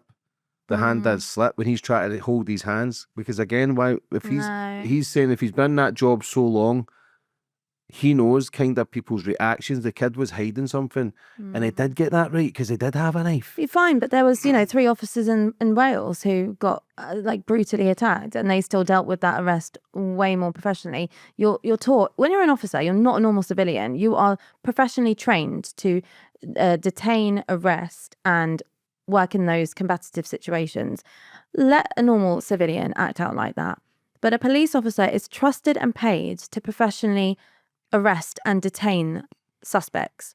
That was not professional, and that was not what an officer is paid to do. I'm sorry, it really wasn't. That was an officer who's lost control, and even he said he's lost control for a split second. Do you know how risky it is having officers who have openly admitted and shown us that they've lost control? I don't want to live in a society where you've got officers, even for that one split second, losing control. For whatever reason, your mental health's declined that day, you've had a shit day, you've dealt with 1,000 reports, and you've got 7 shifts and they cancelled your rest days. I don't care. That's literally not good enough. We cannot have officers who lose control, because when do you draw the line then? Oh, sorry, I kicked this young boy's head and I've just lost control, sorry. And then it will just escalate. So where's the line where we draw between inappropriate and appropriate in policing? You have to be firm, and you have to have no tolerance, because when you have no tolerance, that's when things get crazy. And that's what a lot of people say about children these days. We need to be firm, we need to be assertive. Kids can just run riot these days because we're too soft. So why can't we pay the same notion to policing? Why can't we be more tolerant with our police officers? But it's like people just don't want to admit that, we have to be harsher on our officers. I don't get it. Listen, I totally understand, and I'm all for it as well. But on the other hand, when you ever look at it for somebody who's doing the job 10, 20 years, who's maybe had guns and knives and mental health slips, and like you say, had a bad day, I understand it's not acceptable, but where is the line? Where is the line? Well, the kid had no marks on him. Plus, that kid didn't even put the complaint in. It was other coppers who'd put the complaint in, which was interesting. Yeah, it's interesting. But for me, speaking to him and seeing it, it kind of makes sense, because when the knife for me makes it okay. If I'm honest, the swear words. But what if he didn't have the knife? Then what? Of course, but because of the old man got assaulted. What was the assault? The old man was punched. Okay. By him, by that chance? Yeah. Okay. By someone on the e-scooter wearing a mask. And then there was another call with a fight broke out at McDonald's. So there was already the description of this kid. Yeah. But then jumping out. But then again... Wasn't he NFA'd? That kid was NFA'd. So if... Because of the media attention, though. Why would you be NFA'd if you're actually a suspect of a crime, a proven suspect of a crime, though? I don't know, but... And he was in a balaclava. That's the standard outfits for most teens. But how can you be NFA'd if you've got a lockback, if you've got a knife? They should have got prison time. But yeah, so does that not tell you the possession of a... with it as well, and there's cover-ups within it as well? Because it also works so many different ways. There are so many different caught with a knife, he should have been sent to prison. What if he'd killed a cop, or what if he had killed that old man? For making that decision in a split second, it's different.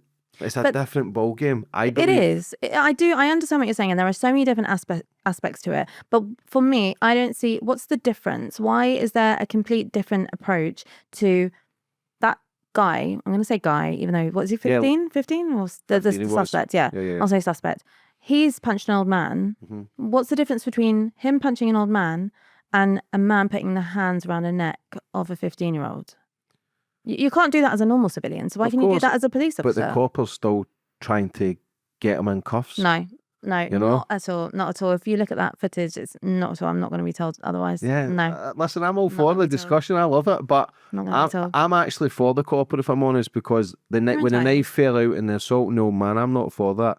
The copper should have, like I say, handled it. But in a nice world, all copper can say, put your hands up, turn your back, let me put the handcuffs. But not everybody wants to be handcuffed. That kid's got a knife. He's wanting away. But isn't that why officers are taser trained? And they've got that sort of level of But he threat didn't that they taser can... him.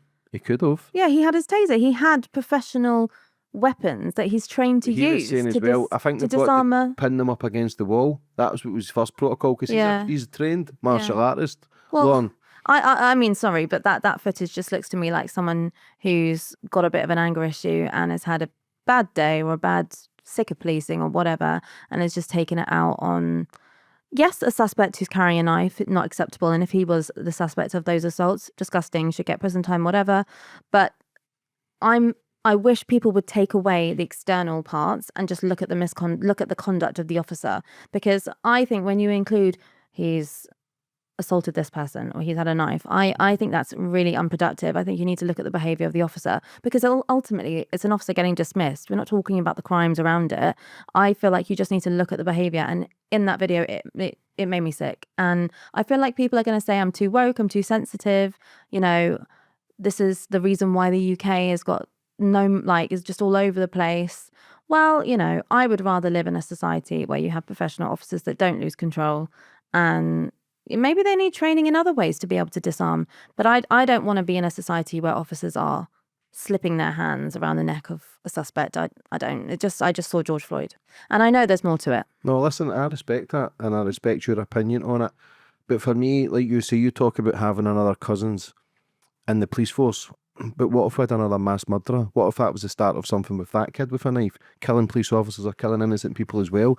He could potentially have stopped that from escalating from that kid doing more sinister things, of course, but we don't know at that certain judgment. Like you say, when you're reporting someone as well, you're trying to support of where it could lead to. Yeah. That copper's in the same position of where it can go. He was, like I say, a martial artist. Of course, it was force there, but there was no marks, no injuries. Doesn't mean there wasn't force there. Doesn't mean there wasn't bad behaviour. But that kid never put in a complaint. He's carrying a knife. He's assaulted an old man. He might not put a complaint in against a police force. If it was, he's just jumped out the van and just grabbed this random kid, I think that's what he did. Bad. No, but he's a suspect. He's got a balaclava on. Do you know what I mean? He's not just jumping out and attacking an innocent kid. For me, he's assaulted an old man. There's been a disturbance at a McDonald's. I think he's admitted the swear words, acting like a little bit. Shouldn't have not have said that. Hands around the neck. I don't. He never had that though.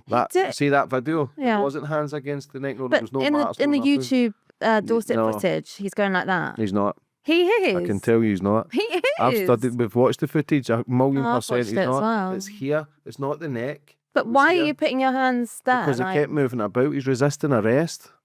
PC Lawn's body was fully over that suspect. 1,000,000% he was resisting. He was arrest, outweighed. Do you think as well, because of what you're going through with the police, you can't really? No. That's just a question. I understand where that question's going. You're completely entitled to ask that, and I would get why some people would say that. No, I praise officers when they do well, and I don't praise officers when they do bad. And that footage was disgusting, and there's nothing that can change my opinion. I'm sorry. You don't need to be sorry. I think it's horrendous how all that money's been donated to him. I mean, if he really cares about policing, he'll put that back into policing or some sort of support for officers. But he if you look at most of the donators, they're current police or ex-police. And it's that culture again of protecting our own and looking after our own. You don't need that much money for an appeal. And I think he's appealing his dismissal. Yeah, I think you don't need that much. I don't think he'll get. You need 15. I think he's get the job back though. No, but he's not had any previous or any other complaints or nothing like that. I know you don't think it only takes one, of course, but that's to be continued. Well, there's more to it. So, No, I totally respect what you're saying. I get that as well. In a perfect world, we want police to be the best versions and do everything by the book. But just sometimes the way I'm looking at it, that split kind of second and seeing the footage, like I say, there was no injuries. That kid never put in a complaint. He assaulted the old man. He did have a knife and he was resisting arrest. It took 4 officers to actually get him in the cuff. So that's the way I'm looking at it. And I actually thought Lon was sound as well. Like I say, I think you're sound and I totally get your respect from it. Yeah. Agree with both, definitely. Of course, and that's why it's good to have these discussions. Definitely. And that's why it was one of the questions we would have asked anyway, because you did show online. I thought, do you know what? Fair fucking play. Yeah. I'm not want everything everybody to believe me or follow Yeah. what I say, because this is life. We can disagree and go, do you know what? Definitely. Yeah, but like you say, your mind will never be changed. Yeah. But the way I see it, I think he has got a fair point, and that's okay. And that's what the beautiful thing But about these would you feel podcasts. safe? Yeah, but I just don't feel safe in a society where we accept that we've got officers that lose control. I could tell you 100 more stories, 1,000,000 times worse. It doesn't make it okay, but from what police have done to people, with the Yeah, people that I've interviewed, it like doesn't this, make it okay. Yeah. that you can't just say, well, there's loads more worse, so let's give this one a little bit of leeway. No, that, you know, 1,000,000%. that, Yeah. I mean, I get what you're saying as well. There's way worse, but at the same time, take every case as it is. And for me, I don't want to be around officers that lose control, and I don't want them to be in positions of authority or power. He looked to me like someone who Control. 100% out of control. And I'm going to get a lot of stick, and I have already had a lot of stick. You've never been to knife building thugs, whatever. No, I haven't. But also a lot of the people who are in senior leadership roles and are running the police haven't either. So if you've got qualms with people having an opinion on it that have not done the job, you need to go to your bosses. You need to go to the government officials. There's never been a health secretary that's been a doctor. So if you've got issues with people who haven't been a police officer making comments or decisions or, you know, talking about it, you need to look more within your police force, and you need to look at the people running it, because they've never been a police officer either, the boys in suits and the officers who are running it. So, you know, if people can come at me and say, you've never been an officer, you've never done it, shut up. Like, I don't need to have done it to have a fair opinion. I really don't. Like, anyone can make an opinion or a judgment on anything. And I've had a little bit of insight into policing, and people forget, you know, they always brand me as a call handler, but I was a dispatcher for a couple of years as well. And that's What's not the difference? So a call handler talks to the public and takes the calls from them, but a dispatcher works on the radios with the officers and does the CCTV and speaks to the helicopters and stuff like that. So I saw a lot of policing, you know, just by working with the officers and not the public. So I don't need to go to these incidents to know they're dreadful and to know they're horrible. I've heard officers screaming at the end of the line. But don't dismiss my opinion or my comment or my right to have an opinion on it, just because I haven't done a job. I think that's really unfair. And for everyone, No, but you have done the job, because like I say, this isn't just somebody's opinion who's seen something online. You've listened to police officers every single day. You've listened to their tone of voice. You've listened to them live when they're trying to handcuff people or get people, disarm men with people. guns, So or women with, if anybody I was going to respect the side, like I say, it's not to believe what I'm saying. I've not been your job. I can't make that decision. But you can still because comment I'm on our it. opinion, Yeah. of course. But like I say, Exactly. your opinion's going to be a lot stronger because you've listened to calls, you've seen officers, you've seen CCTV, how other things are handled. I'm only judging it for, Yeah. he had a knife, he's done this, do you know Yeah. what? He fucking deserved it in my eyes. But I've never seen it from your eyes. But I still respect what you're saying, and And vice versa. And that's what's Yeah. good about conversations. I'm not saying you're fucking wrong. Or Yeah, you're yeah. this, because That's not productive. stupid. It's not productive. Where does any? That's why the world would be so much better if people could actually have discussions. But people want to force their opinions and beliefs and think that they're right. We always get it wrong. We always get it right. This is life. That's why it's good to have the Definitely. discussions and go, well, that's what I believe. That's what you believe. Exactly. So be it. We move on. Exactly. See, when you're doing the kind of, see when you're seeing that, then see when you're speaking to coppers. Also, I'll ask this question first. See, because of, does it come into record if somebody's had a bad day, managed breakdown or whatever, if how they react on their job, does that come into anything? What do you mean? Like if we're seeing if there's officers a like, complaint about someone, can it come into play if it's maybe off the, because we've all got angry in life, we've all made mistakes, but yeah. does it come into play that maybe they're going through stuff, or maybe they've seen some trauma the week before? Yeah, sometimes that does come up, but I mean, I've worked alongside people and they've like not done their job well, and so someone's said something to someone higher up and they've taken them out and they've said, are you okay? Like, what's going on? Is anything happening? And then they obviously are saying, I can't deal with all of this. I've just had to deal with all these incidents. And then they get sent home or whatever. So a lot of the time when an officer or a staff member is acting out, it is due to mental health decline from the job. And like I say, I always say that the police don't put in enough support services for staff or officers. So that's a problem in itself. But yeah, most of the time it is that. But then I do find most of the time also those are just arseholes as well. I mean, I specifically remember one staff member who was a controller runs the whole borough and has the last say of what goes on. So if officers will go, like if you ring up and say, I need officers, that controller will decide if we'll come to you or just close it. So they got the top end say. We'd get domestic violence calls come in and he'd say, oh, stupid slag deserves it, she shouldn't have stayed, or all this, and that's not a decline of mental health because you're stressed. You're an asshole. So yeah, sometimes mental health, stress and strain at the job. I mean, the officers that you see out on the beat, they're doing 8, 9, 10-hour shifts, possibly 15 because they're, being held on, but they're also having to investigate crimes in between jobs. So they've got a heavy workload. I really feel sorry for them. And I'm so glad I never joined as an officer because fuck that. Did you think about it? Yeah, I did think about it. But then, when I joined, the police didn't have a great reputation. I was a bit unsure. I'm like lazy anyway. I can't be asked to run and I just can't be asked. And I didn't want to be frontline getting abuse from people who hate police. I guess on the phone you have that kind of protection. I can't imagine going to help people and then just being told you're racist, you're this, and when you're just trying to help people. I just didn't want to be frontline. But yeah, I mean, I just think there are arseholes and then there are people who are suffering and they're not getting the help they need. But like I say, everyone is responsible to look after themselves. If you're responsible enough to hold down a job in policing, you're responsible enough to know when your mental health is declining and to seek help when you need it.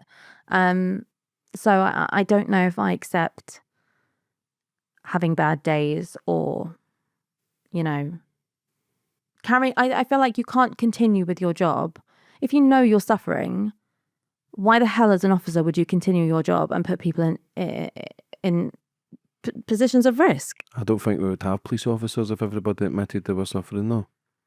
Because I think every cop is suffering in some sort of way. But if there were more services for mental health and support for officers, it could be a different story. 1,000,000%. And there's veterans and that, but exactly. Not. No, there's not. And there's so much mismanagement with money and funding. Like I've always said, and I've got a petition that I don't think professional standards should be internal. I think that should be a completely separate body. You shouldn't have officers investigating officers. That's so corrupt. Even saying it, like who marks their own homework?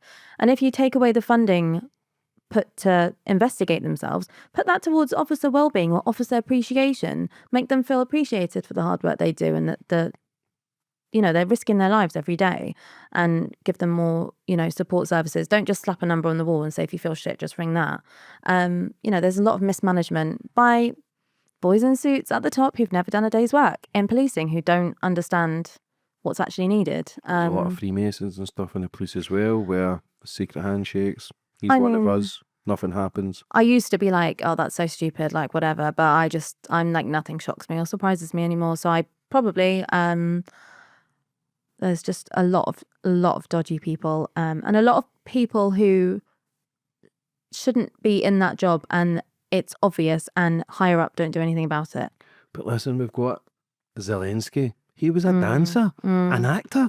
Watch his dancing videos for anybody who doesn't know. He is a dancer. Oh, wow. You never watch his videos when you go home. Yeah, he was a dancer, an actor, and he's running Ukraine. That's Donald crazy. Trump, he's been in the wrestling. He's been in The Simpsons, Businessman. Home Alone. Yeah. They're all actors. It's not them you very worry about. It's the theatrical. people behind them who fund it. Exactly. And this is where people aren't fucking making a stand because we're choosing sides, left wing, right wing. Yeah. Because whatever that is they want to choose, they're choosing countries. We're choosing Ukraine or Russia or Palestine or Israel.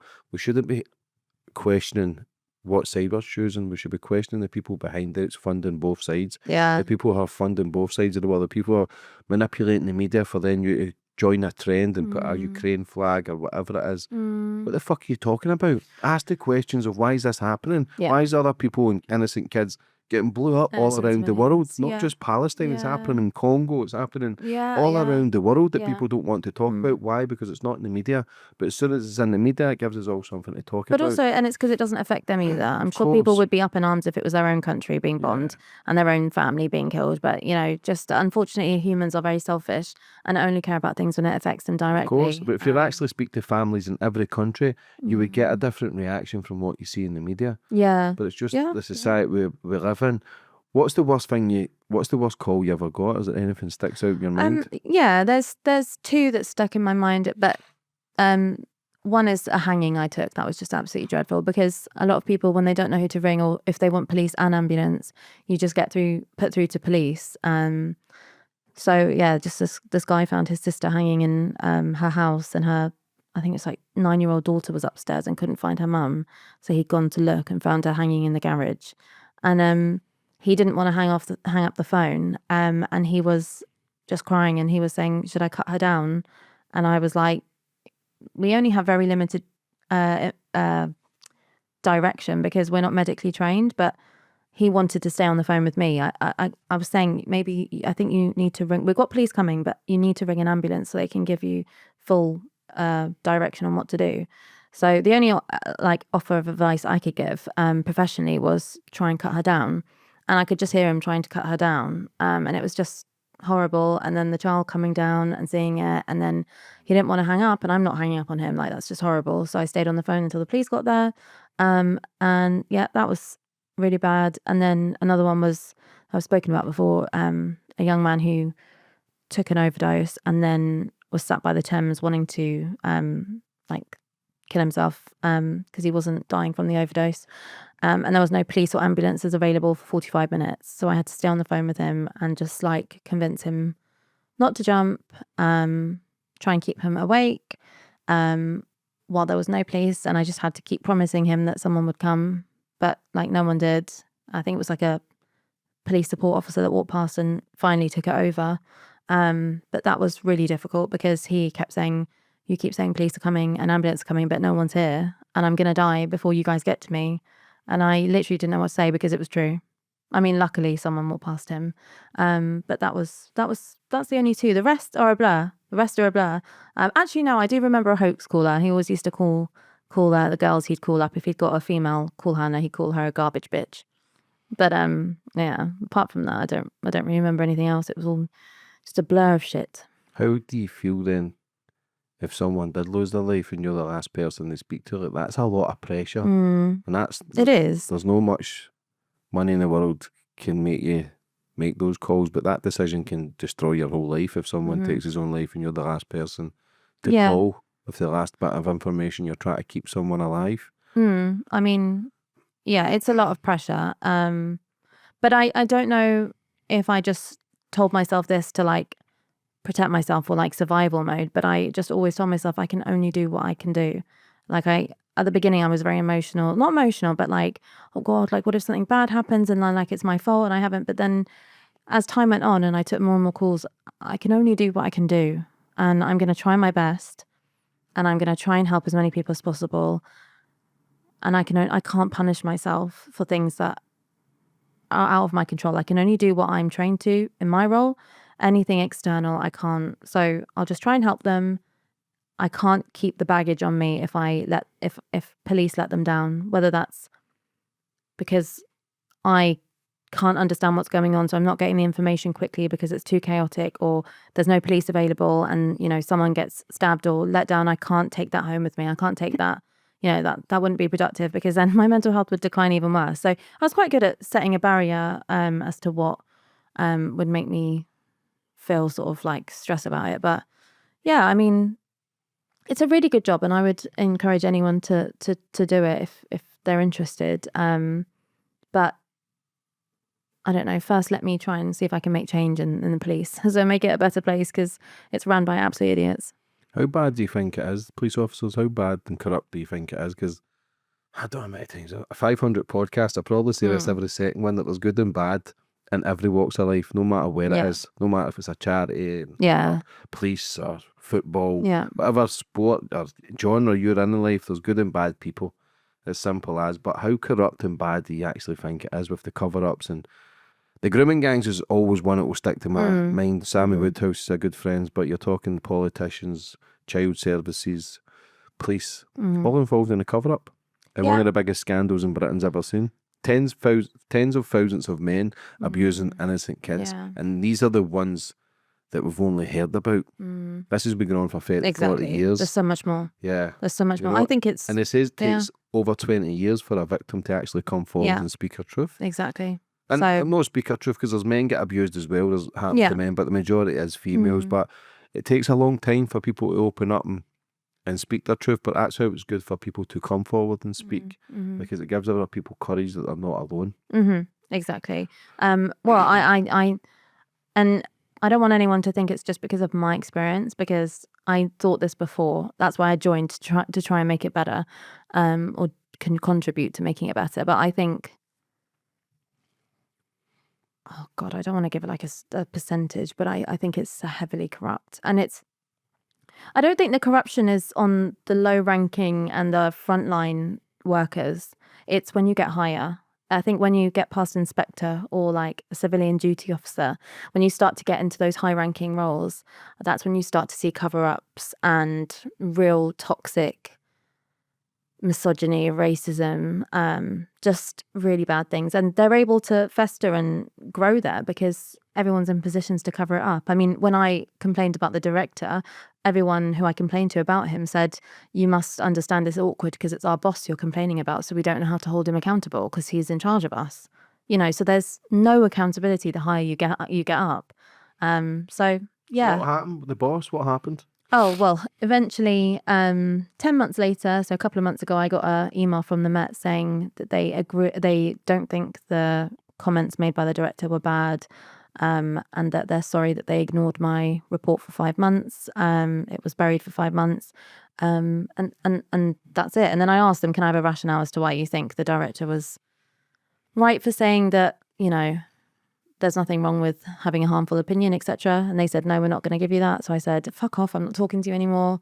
And then I actually got a phone call from an inspector who wanted to just, you know, say that, you know, thank you for doing the right thing. A lot of people want to do the same but can't. So yeah, nothing happened. You still got a director in the Met Police who doesn't mind racists and misogynists, and you've still got a predator taking the calls. And I think he's actually moved into, before I left, he moved into intelligence. So he's privy to everyone's intelligence, and doing checks on everyone and working with officers. So God knows where his career will propel to. But people don't realise they could be looking at vulnerable people and targeting them. Yeah, exactly. And like you say, there could be another Wayne Couzens, and I'm not targeting him as a Wayne Couzens because he was an evil bastard, but you just don't know. You can't take the risk. You can't. Yeah. For people who don't know who Wayne Couzens is, who is he? He is a former Met Police officer. He was I think he was at Kent as well for a bit. He worked in the parliamentary department. He abducted, raped and murdered Sarah Everard, who was walking home from visiting her friends a few years ago. And he took her to Kent and killed her there. But yeah, I mean, I feel like if someone doesn't know who that is, then I don't know, where have you been? Because it was absolutely horrendous. And it set the tone for a lot of uproar in how police deal with their own. And the Sarah Everard vigil was just revolting, the police response to that. The arrest of, you know, women there showing support. But it was the complaints before it. Did not have complaints as well? Yeah, he was flashing his willy in McDonald's. They didn't investigate that, even though I don't think the officer that was assigned to that didn't actually go and collect the CCTV. And if she did have done that, she would have seen the vehicle registration that was linked to Wayne Couzens and would have identified him. And that kind of behaviour, that sort of shock power trip of cyber flashing or masturbating in public, that is directly linked with, you know, highly likely to escalate into rape, because it's about that power control. It's about that, you know, taking away the sort of consent of someone. You know, no one's asking to see that. You're just shocking them and surprising that surprise element of it. So yeah, they missed out on that. I mean, there were so many failings. The vetting, they missed out on vetting opportunities for him. You know, and this man was armed. You know, there's a failings there is criminal. And like that as well, there's no one held account to those failings either. Because in my eyes, those people who rehired him or hired him from the Met when he was transferred and didn't do the proper vetting procedures, they've contributed to Sarah Everard's death. You know, that female police officer who was assigned to the flashing incident at McDonald's, she's contributed to Sarah Everard's death. And I personally, I mean, if I ran the world, you would pay for that. You wouldn't just be able to get on with your life knowing that someone's died. So yeah, I mean, that's the story of Wayne Couzens, and he's obviously serving in prison, but which is not good enough in my mind either.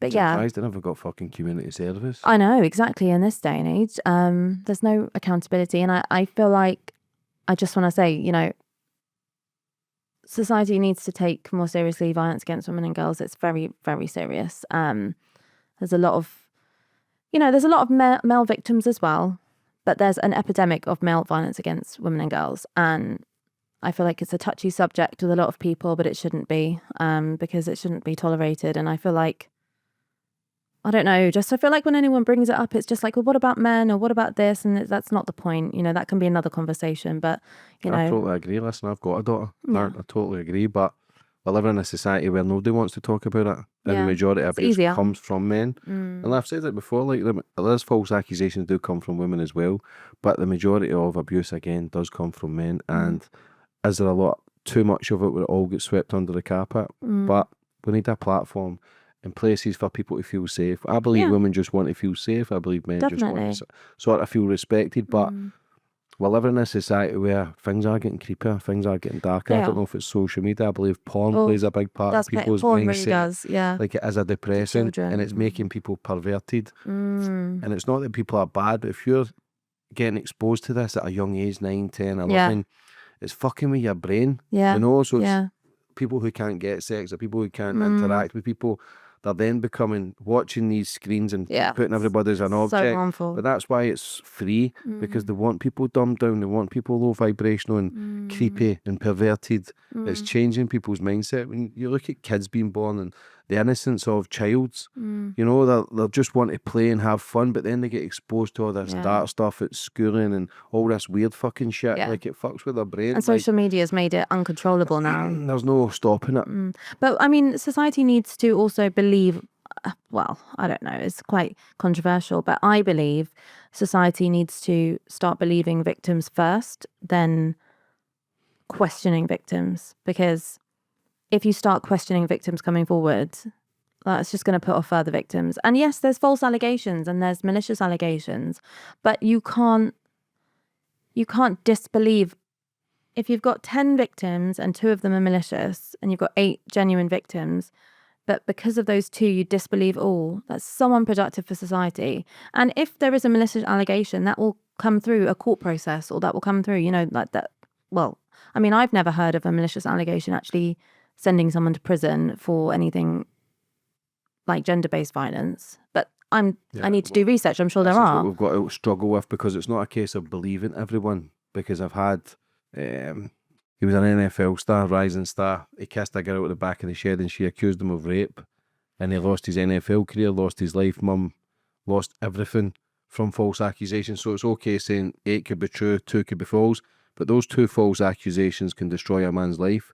So there needs to be some But they also could destroy 8 women's lives. Of course. But then it's a fair process. But I think what makes it even fair for men, because I'm a man, so I've got to kind of have it fair. But I think if you're making false accusations, you should do the prison time that the man would get if the false accusations were true. Because then if you're telling the truth, you've nothing to worry about. Exactly. There's people who've told the truth and they've still been maybe blamed or accused as being a liar. There's people who's lied and still put innocent men in prison. So there's got to be, it's not a case of it, because how many bad relationships have ended and people have just started saying shit about each other? We're living in a society where everybody's heads are fried, and I'm all for, so like I say, my daughter, my mum, my sister, of course, and you have a fair date and trial. I'm all for that. I don't care if you've nothing to hide, then fuck it, I'll fight all day long. But it's a case of it's got to be a level playing field. How do we balance it out of, we can't just believe every woman, because women are fucking crazy as well, believe me. But then when do you disbelieve them? Of course, but you've got to have a level playing field and not just one side. So how would you approach them? Just like not disbelieve and not believe? So there's got to be an element of evidence. Remember, men now who are going through a process, men's life gets destroyed just through accusations alone. So I've been through it myself, so I understand it. And it's not that I promote myself as a fucking saint. I'm not. But I believe I'm a good guy. I believe I try and do the right things. But money can change people.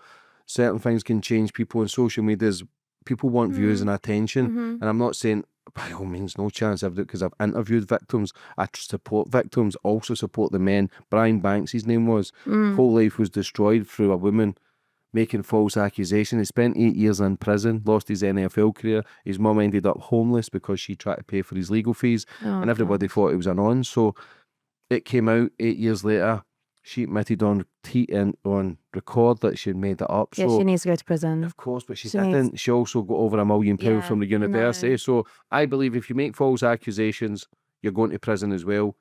And by all means, give everybody of course. Proven, of though. course. But Yeah. everybody should have a level playing field. If you're charged, by all means, have your day in court. You've nothing to worry about. But you want more victims to come forward and speak their truth and not be scared. So it's like... But by not believing or disbelieving victims, you're creating an environment where a victim comes forward and you're automatically suspicious. You've got to be, because it's innocent till proven guilty. But being a suspicious environment is not a safe environment. So what's a safe environment for a victim? Because I wouldn't want to go forward to someone who's going to be like, I'm not sure, but maybe, but not sure.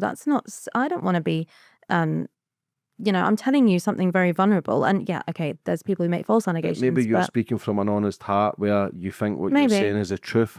Not everybody's trustworthy. Not everybody tells the truth. But I think that's so harmful to all the people that do tell the truth. But it's also harmful to the men who go through it with the false accusations. But I hate to say it, whether men or women, vice versa, whoever's in the relationship, I think if you've got to balance, greater harm, greater good, I would rather protect the 8 people who are victims, genuine victims, over the one suffering from a false allegation. I know, but those people who go through false accusations, women or man, the man will lose his job. No, I know. Suicidal, he can lose his whole life. So it doesn't matter if it's one too many. This is true. This is true. And like I say, I've enjoyed this discussion because it's you're not from the other side, but you're seeing it from your side of the world, and I'm seeing it from mine, because I've interviewed so many people. I've interviewed victims who've been abused since they were 2 and 3 years old. Yeah. And it's took them 30 years to open up. I've interviewed the men who've had to deal with false accusations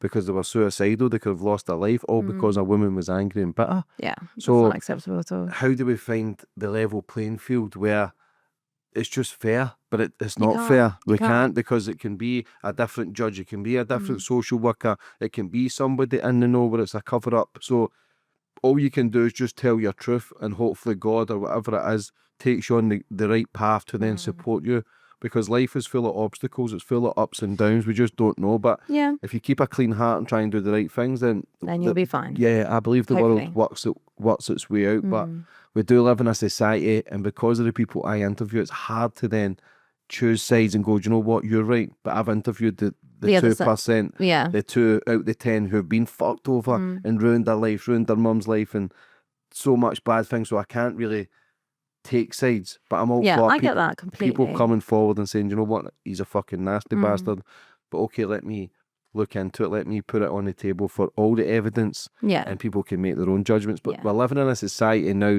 people are just jumping on one side. Hear all sides. Like, I love hearing your story and you going, do you know what, I think that's wrong. I respect that. I'm not saying I'm right, I could be right, wrong, and you could be right. But that's the way I see the world, because of the way I've been raised, so, and because of what you've gone through as well, this is the way you're seeing it all, and that's okay. It's fine. Exactly. It's fine. And I think it's always productive to have conversations where there's different sides, because a lot of people, it's probably how the algorithm works, but I get a lot of people on my social who agree with me, but that's only as productive. Like, I need to speak to people who challenge me, and I'll learn more, and then I'll hear the other side, and I'll learn, different perspectives. So it's productive to have these two-side conversations. But it's healthy. But I still believe, I'm quite stubborn. I just believe what I do. You, and but I respect. Okay. But we're not arguing. But you're still wrong. Yeah. No. Plans for the future? What's your plans? Well, I've started an organisation to help other whistleblowers, just basically provide them support, mental health support, and then hopefully the aim is to get some funding in the next few months so that we can give workshops to organisations to teach their employees about whistleblowing, because they don't really teach you, because obviously they don't want you to do it. So that, and then obviously I'm just speaking out and campaigning, and I'm just hoping that I can make some sort of change. I've got a few petitions. I've just handed one in Downing Street. I had quite a few signatures, and could you get 40,000? It was about 40,000, yeah. And what was that I really for? wanted 100, but I want them to review the misconduct legislation in policing, because it's just really dodge. It's it's part of the reason why the person I reported was allowed to stay. There's just so many errors in it. And yeah, I mean, I'm just trying to, I mean, I'm not really employable anymore because my digital footprint is covered in me speaking out. But I'm just trying to rebuild my life and just talk to anyone about it and have my organisation. And Do you become blackballed when you speak out against their stuff? Yeah. In what sense? What do they do? Well, no employer wants to hire someone that's going to speak out if they see wrongdoing, because you're just a nuisance and just going to cause drama. And I've shown everyone that I'm okay going into the media and speaking out. So I guess I'm not really a threat, but like, you know, why would you want to hire someone that might go to the media if you fuck up? So yeah, I mean, I was applying for months for jobs, didn't get any, and then I did get one actually, and got all the way through to getting it. And then when I was on Good Morning Britain and Sky and had my stint there, they emailed and they said, sorry, we'll just have to not employ you now. So you just can't win. But, you know, fine, if I just end up in a gutter but still spoke my truth, I don't care. Like, I'll be able to live with myself. But I couldn't live with myself and stay in a job that I hate that's fucked. I wouldn't be able to live with myself like that. So I'll just keep talking. And a lot of people agree with me. A lot of people are messaging me and saying they have the same stories. So I'm working with journalists, with other organizations to get those stories out, because I think if I can show people that you can speak out and it's okay, like the world doesn't end. Like there are so many stories, terrible stories. Like I'm talking officers raping other officers and then other officers protecting it. I've got so many people coming to me just saying, I need you to help me get it out there. And I'm telling you, there's going to be a shift in people speaking out. I think you just need more examples of people doing it. So watch this space. I hope in the next couple of years, there'll be a lot more accountability, and hopefully I'll have contributed to that. Yeah, listen, I believe so. And you want an honest space. You want a friendly environment for your work colleagues. But we're living in a day and age where it's fucking all backwards. Yeah. Are you seeing it then with the whistleblowing? Is it a lot more women that are coming forward? Is there ever any men reporting anything to you? Is it all women? I would say it's probably like 20/80 to men, like to women. So yeah, more majority is women. But I don't know if that's because I'm a woman, so it makes it more easy. But there are some men. But I don't know if that's. I don't know. A lot of people are scared. A lot of people who have come to me are either like, yeah, fuck it, I'm ready to speak out, or I'm so terrified, they've come after me, they'll do this, they'll do that, or they've done this or done that. So yeah, I'm sure there's loads of, and also I think maybe the stigma with a man speaking out, especially in policing, I think that's a whole other ball game than a woman speaking out. I think if you have a male officer speaking out, that's a little bit, he'd probably get a little bit more stick than a woman speaking out. I feel like society has painted women as moaners and complainers, so I'm kind of allowed to do that because that's what a woman is. But I think if a man spoke out in policing, everyone would be like, what the fuck? So I don't know, but yeah, there'll be stories coming out shortly. And anything against this guy as well, who got sacked and then got reinstated? Or anything further? Yeah. Well, a lot of the other victims of his misconduct don't want to come forward, so I can't pressure people to do that. I think that I just have to put that to bed. I mean, he's been rehired and that's that. I'll move on. I'll have to just work on just giving people confidence to whistleblow, and hopefully, I mean, I won't be surprised if he does something else one day and gets in trouble again. But at least I've done my bit and spoke out when I thought it was right to. But yeah, I mean, there's just so many problems, but don't worry, everyone, leave it to me. I'm going to sort it out. Yeah, I'm all for support what you've done to him, because that is fucking wrong. That is creepy. That is. It is. I wouldn't want my daughter working in a environment. No. That's telltale signs of what somebody's like as a person. Listen, Exactly. whatever you do with your partner or whatever behind closed doors and talk about, like I say, dressing room part or everybody having a joke, whatever, as long as you're not harming anyone. But if you've got a duty of care for people, if you're really dark and seedy, the signs are there that that's and you have to get rid. You have to get rid, and you can't be giving warnings. You can't be giving this. I'm sorry to say this, but even if you have an officer make a flippant comment that's remotely offensive, I'm sorry. I know it goes against free speech, and I know it's woke. If you're a police officer and you're in that specific job, get rid. You can't be giving people warnings for sending dick pics or saying the N-word. You can't. You really can't get rid. I wouldn't say that's woke. I think that's just fucking... If somebody's sending dick pics, that's perversion. Well, even the comment because I went on Talk TV and they said I was too sensitive with the rape comment, so with the slut comment. And so there's people have different levels of, what they find offensive. For a rape victim and someone saying she's a slut, that's different. That's not bad. People have different levels, don't they? But then they could potentially be a fucking nonce that's themselves. it. But then the problem is someone like that who doesn't think it's a offensive comment is that there are people like that working in the police and higher up, and that's why it's allowed to continue, because you've got people who don't think it's that bad and they are sluts. And I've had so many comments on my socials like, women are sluts and they need to be called out for it. And you have people with this mentality in high-ranking positions in all types of jobs, and oh god, I don't know what we're gonna do. How's the mental health with it all now? Have you getting it fine. together? Yeah. Like I was just like really like stressed and overworked, but now I've left, it's way better, and it's actually really positive because I feel happy that I'm speaking out and I'm free. Trolls don't affect my mental health at all. They just make me laugh, and I just think you're pathetic, and I like calling them out. It's quite funny. I like winding them up. It's quite funny even more. I'm quite an opinionated, controversial person anyway, so I don't mind.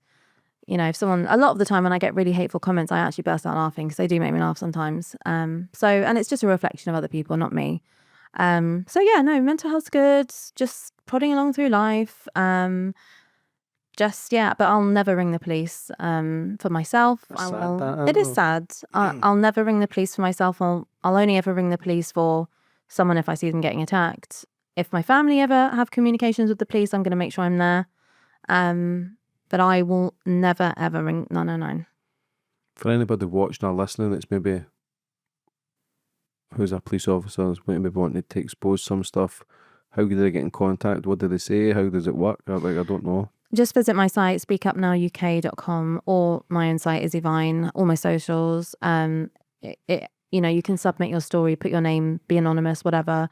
Email, reach out for help, and we'll help you. And do you think there's a lot of people came forward and they've been told to shut up? Yeah, I do. Yeah, I do. I think a lot of male officers have come forward and then been shut down by their superiors.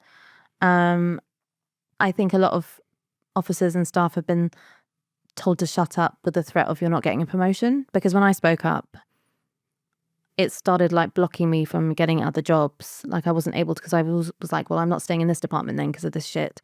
So then I try and apply somewhere else and they would say, no, we don't want you here. So a lot of people just are, they don't want their silence because it literally does ruin your life. I just wish people would just take that brave step and just go against it, but not for your own self, but I'm doing it for other victims out there who will need the police. I'm doing it for them, and I'm doing it for any of my family that might need the police, and I'm doing it for if I ever have children. I don't want them to ever be in a position of danger where they need the police and then they have shit service and shit weird creeps answering the phone. I don't want that, and that's why I'm doing this.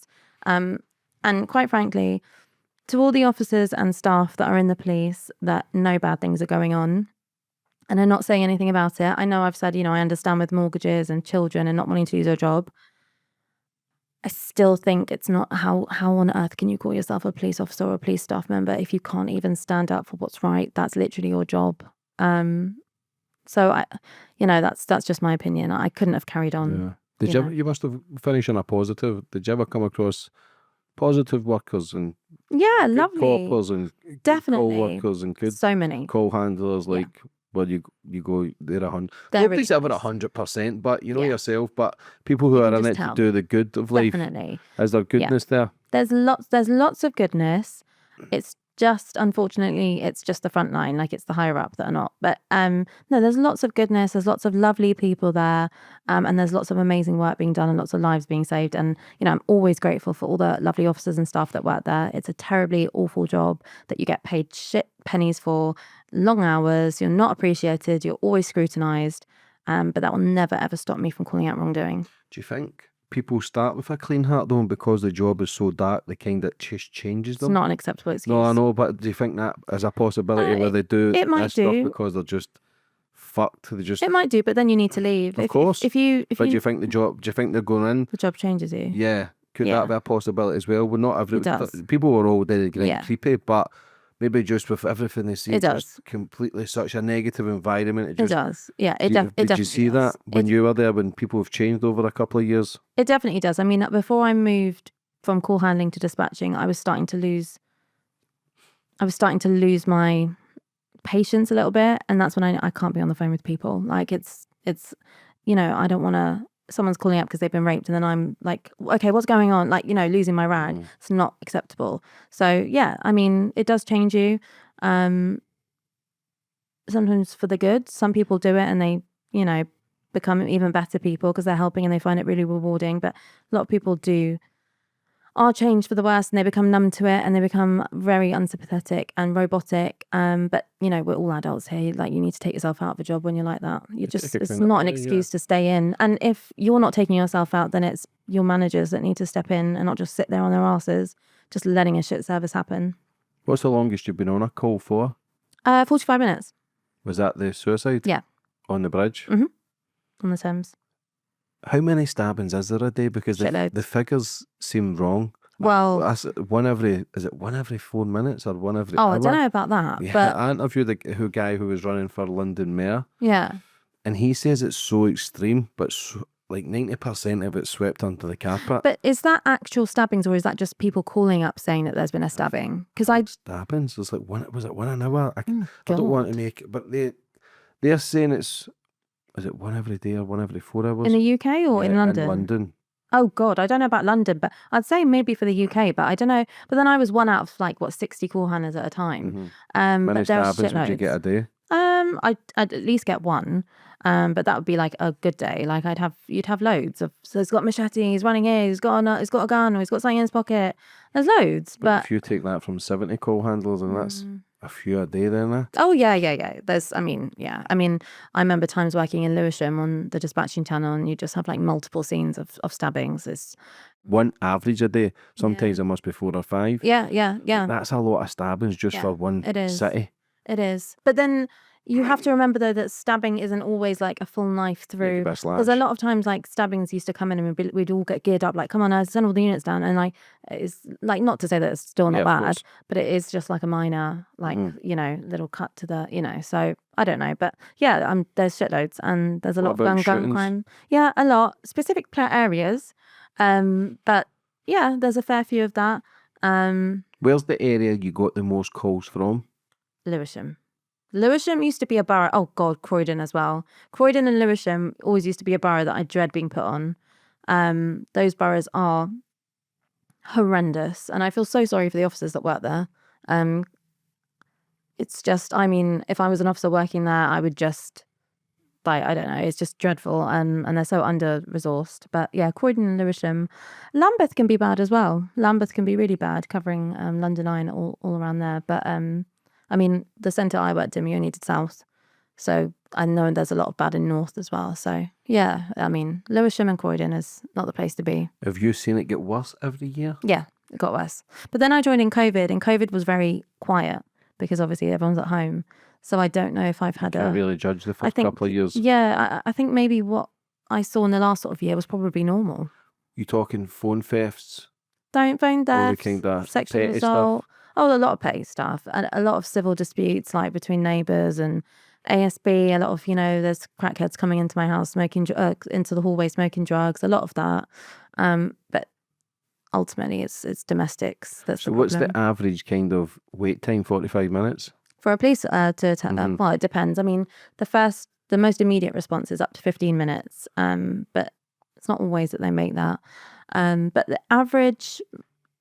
If you have something that needs a police response, but it's not life or death, it will be a 60-minute response. But it's very rare that you'll get an officer within 60 minutes. Sometimes you have calls sitting on the list for 2 days and they're still not attending. And then you've got to ring up and say, oh, sorry, I know you were molested 2 days ago, but we'll come soon, sorry. Or do you mind walking 2 hours to a station to come and see us to take a report? It's mortifying. See, if somebody gets shot or stabbed, have they ever passed away because the ambulances took so long to get to them? I don't know about that, but I imagine. I've not directly experienced that. I wouldn't be surprised if that has happened. A lot of the times the ambulance say to us, tell them to just go to the hospital themselves. So what happens in that, I don't know. But I won't be surprised if that's happened. I mean, I know it's happened, hearing stories on the news. But I know that there's significant crime that has happened that could have been avoided if there was just a better police response. Yeah, it's a dark job, and listen, any police officer's a dark job. We've got to see doctors, fire brigade, anybody in that sort of environment. It's a difficult job, like soldiers. You've got to get seeing help. dark things. Yeah, I think everybody needs a bit of help or a bit of therapy kind of after that. But how are you feeling today? Good. Oh, good. Great discussion. Yeah. I respect for what you're doing. Takes Thank courage. you. Thanks. And I'll support you. Yeah. Obviously, a few disagreements, which is perfect as well. You can normal. have healthy topics.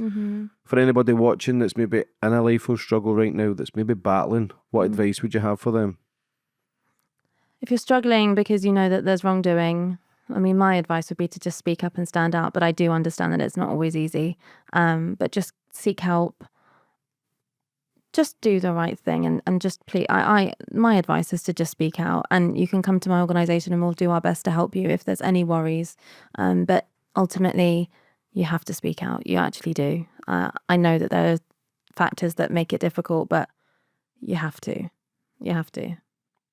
And for anybody watching, again, what's your social medias? How can people get involved? How can people get in contact? Yeah, so mine is Issy Vine socials, and then I got website issyvine.com, and then the organisation is Speak Up Now UK, which is the handle on socials, and then speakupnowuk.com on their website. And yeah, just providing help to anyone that wants to speak out, and I'm just ready to take down anyone that's fucked up, really.